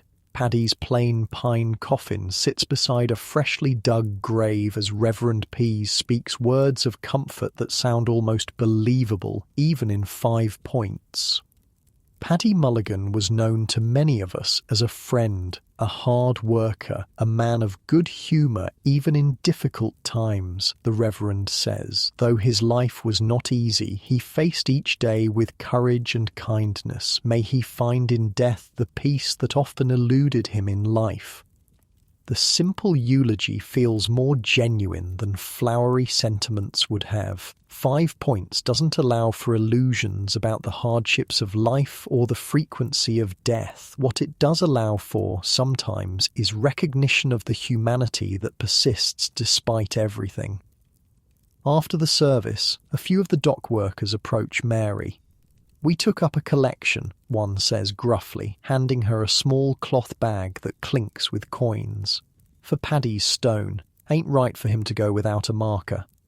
Mary's eyes fill with tears that, for once, she doesn't try to hide. "He'd have done the same for any of you," she says simply. This is 5 points at its most revealing, a community cobbled together from desperation and necessity, yet capable of profound generosity. From the little they have. The men who collected pennies for Paddy's gravestone will go without meals to make it happen, but they do it anyway. Some bonds transcend even the brutal mathematics of survival. As the small group disperses, Reverend Pease approaches you and Mary. "The epidemic seems to be waning," he offers. "Fewer new cases reported yesterday. Thank God for small mercies," Mary responds, genuine relief in her voice. "Indeed," the Reverend hesitates. "Mrs. O'Sullivan, the mission has a proposition for you. We've lost several of our regular laundry workers to the sickness. We could use someone experienced, someone who knows the neighbourhood. Full-time work, room and board included."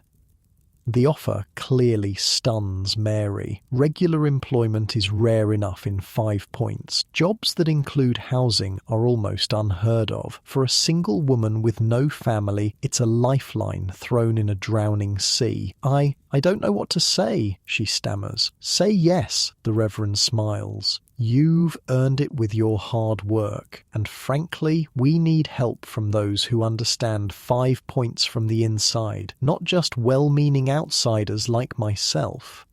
"Then yes," Mary decides, squeezing your hand in excitement. "Yes, I accept." As you walk back from the cemetery, Mary seems transformed, not just by grief for Paddy, but by the unexpected opportunity. For perhaps the first time since you met her, she looks toward the future with something resembling hope.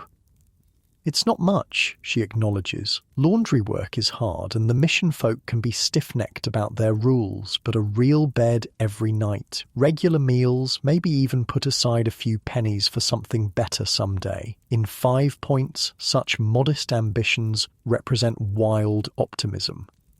Most residents can't see beyond the next meal, the next night's lodging. Planning for someday is a luxury afforded to those with at least minimal security. "What about you?" she asks suddenly. "Will you stay in the points?"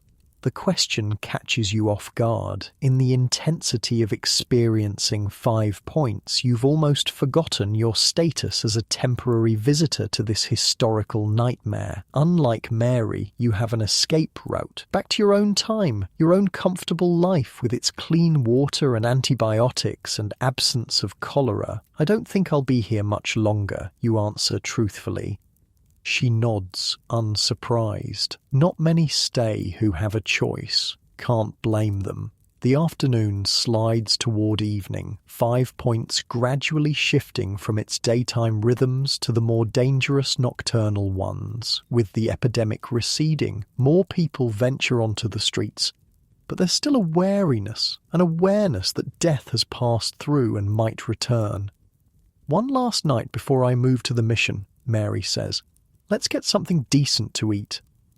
Decent, in 5 points, is relative, but Mary leads you to a small cellar restaurant run by an Italian family where the smell of garlic and tomatoes replaces the usual neighborhood stenches. For a few pennies, you get bowls of pasta with a thin but flavorful sauce, a feast by local standards.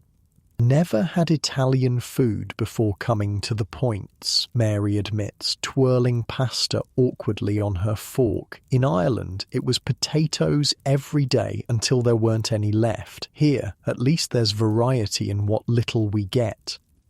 The small restaurant fills as evening deepens, mostly with Italian families speaking their native language. Children dart between tables while parents talk animatedly, hands waving for emphasis. Despite the poverty evident in their clothes and thin frames, there's genuine warmth and community here. That's how we survive the points, Mary observes, watching a grandmother dote on a small child. Find your people, make family where you can. Hold on to whatever came with you from the old country while learning to live in the new one. As you finish eating, the restaurant's mood shifts. Men come in from work, tired but relieved to be home. A bottle of homemade wine appears. Someone produces a battered accordion, and music fills the small space. Mournful Italian melodies that speak of homelands left behind and new lives built from nothing. We should go, Mary says reluctantly as full darkness falls outside. Not safe in the streets late. Night in 5 points brings dangers absent during daylight. Certain alleys become impassable, controlled by gangs or criminals. Windows that showed warm light earlier now reveal shadowy figures moving inside brothels and gambling dens. The relatively innocent commerce of the day gives way to 5 points nocturnal economy, vice in all its varieties. Mary leads you quickly through streets that grow more threatening with each passing minute. Men linger in doorways, watching with predatory eyes. Women call from windows, offering companionship for a price. From a basement dive comes the sound of fighting. Shouts, breaking glass, a cry of pain. Don't look, Mary advises as you pass a particularly dark alley where shapes move in the shadows. 5 points at night isn't for the likes of us. The question of who it is for hangs unspoken. Those with nowhere else to go, those whose business thrives in darkness, those whose desperation drives them to risk the night streets for what little profit they offer. Almost there, Mary murmurs as you turn onto a slightly better lit street. Mrs. Chen's place is just ahead. A figure lurches from a doorway, a man clearly drunk, his face hidden in shadow. Well now, what's this? He slurs, blocking your path. 2 ladies out past decent hours. Mary stiffens beside you, her hand sliding into her pocket where you know she keeps a small knife. Step aside, mister. We're just heading home. Home? The man laughs, revealing missing teeth. In the points. Ain't no homes here, just holes where rats sleep. I said move, Mary repeats, her voice harder now. We don't want trouble. The tension stretches between you, Mary's determination against the man's drunken unpredictability, 5 points at night where wrong turns and bad luck can end in tragedy. Then, from behind you, "Everything all right, Mrs. O'Sullivan?" The newcomer's voice is calm, but carries unmistakable authority. The drunk looks past you, sees something that makes him reconsider, and melts back into the shadows without another word. You turn to find a tall black man in simple but neat clothes, his expression friendly but watchful. "Mr. Johnson," Mary sighs with relief. "Thank you kindly." "My pleasure, ma'am." He tips his hat. "Heading to Mrs. Chen's? I'll walk with you the rest of the way." As you continue, Mary explains in a whisper, "Isaiah Johnson, deacon at the Coloured Church on Leonard Street. Good man, looks out for folks around here when he can. Another 5 points survival strategy. Unlikely alliances, help appearing from unexpected quarters. The neighbourhood's dangers create strange partnerships, mutual protection across lines that might otherwise divide." Mrs. Chen's boarding house appears ahead, its windows still lit, offering sanctuary from the increasingly menacing night. Mr. Johnson sees you safely to the door, tips his hat again, and continues on his own way into the darkness. 5 points takes care of its own, Mary says as you climb the stairs to your room. Not always, not everyone, but enough to keep us going.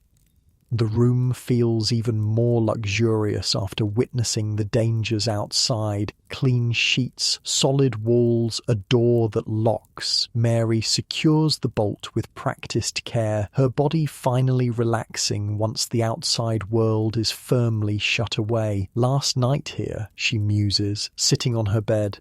"Tomorrow I go to the mission, and you, wherever you're going."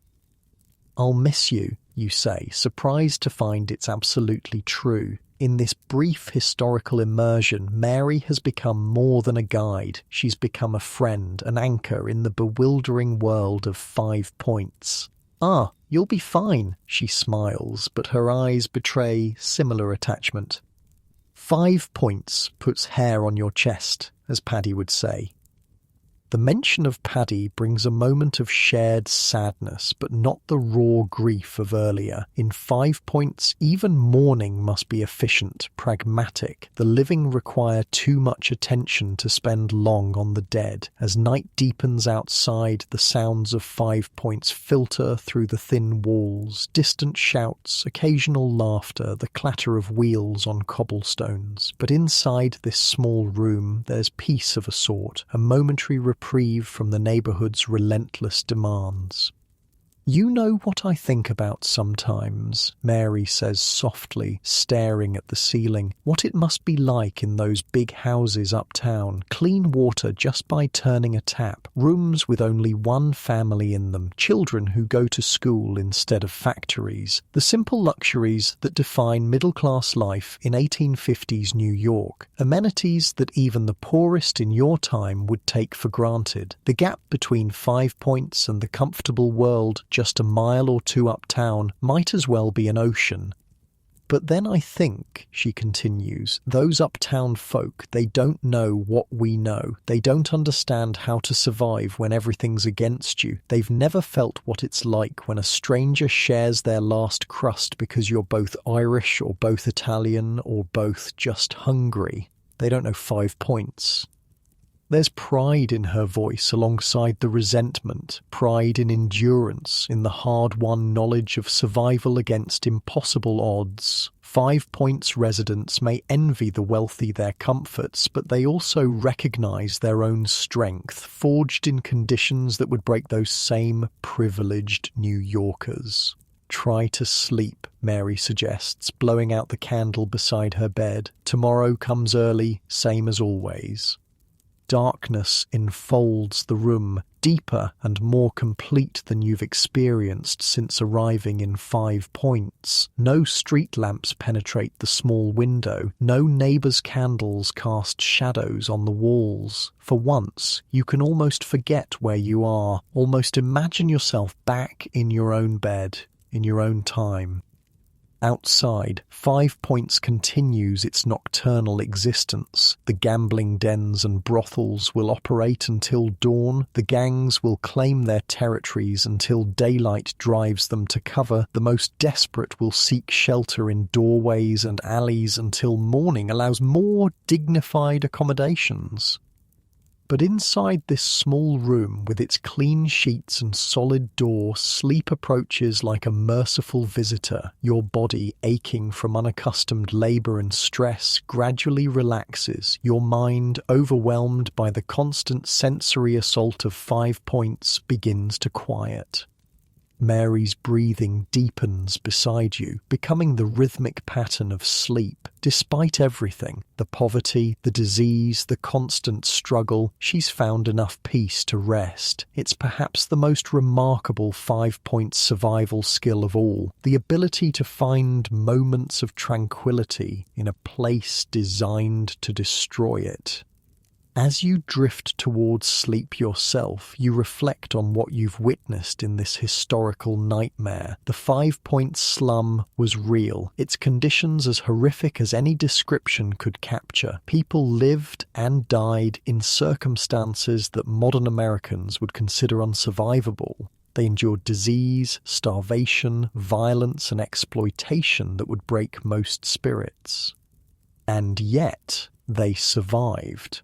Not all of them. Paddy didn't, and countless others succumbed to 5 Point's many hazards, but enough persisted to build communities, to create culture, to pass on their resilience to children who would eventually leave the slum for better circumstances.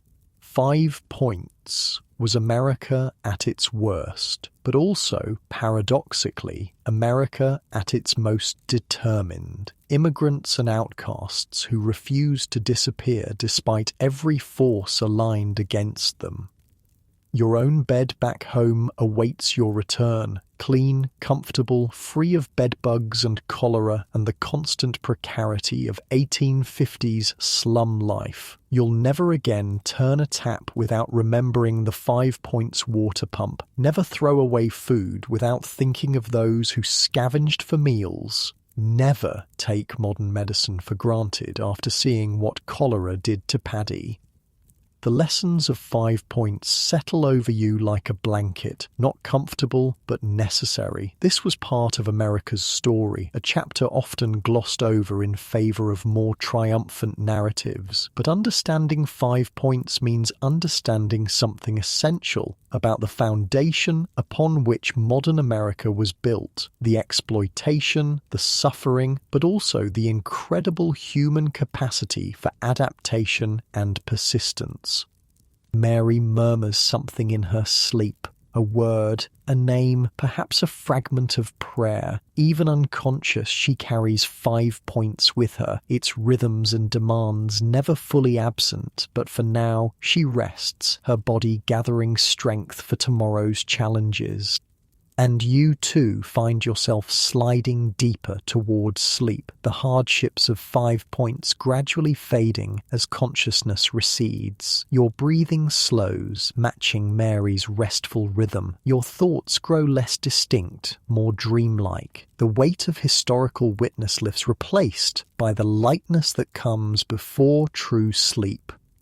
In your time, 5 Points no longer exists. Demolished, rebuilt, reimagined as Chinatown, as courthouses, as modern apartment buildings with proper plumbing and ventilation. The people who suffered and survived there are long gone, their stories mostly forgotten except by historians and descendants who may never know the full truth of what their ancestors endured. But for these few moments you've walked their streets, breathed their air, witnessed their struggles and small victories. You've seen 5 Points not as a historical abstraction, but as a living community of people who, despite everything, maintained their humanity in conditions designed to strip it away. As sleep finally claims you, 5 Points recedes like an ebbing tide, its lessons absorbed but its hardships thankfully left behind. Unlike Mary, unlike Paddy, unlike the thousands who had no choice but to wake tomorrow in America's most notorious slum, you can return to comfort, to safety, to the countless luxuries that would seem miraculous to 5 Points residents. Your last conscious thought is gratitude for modern medicine, for clean water, for regulations that prevent such slums from existing in America today, and perhaps also gratitude for this glimpse into a past that, however harsh, helped shape the present you'll return to. 5 Points fades completely now, replaced by the deep, healing peace of sleep. Your breathing slows, your body relaxes fully, and you drift into dreams far removed from tenements and cholera and struggling immigrants in a hostile new land. Sleep comes, as it eventually did even in 5 Points, offering temporary escape from hardship and renewal for tomorrow's challenges. But unlike those who slept in those crowded tenements, your sleep can be peaceful, secure in the knowledge that morning will bring comforts they could scarcely imagine. Rest now and carry their memory gently into your dreams.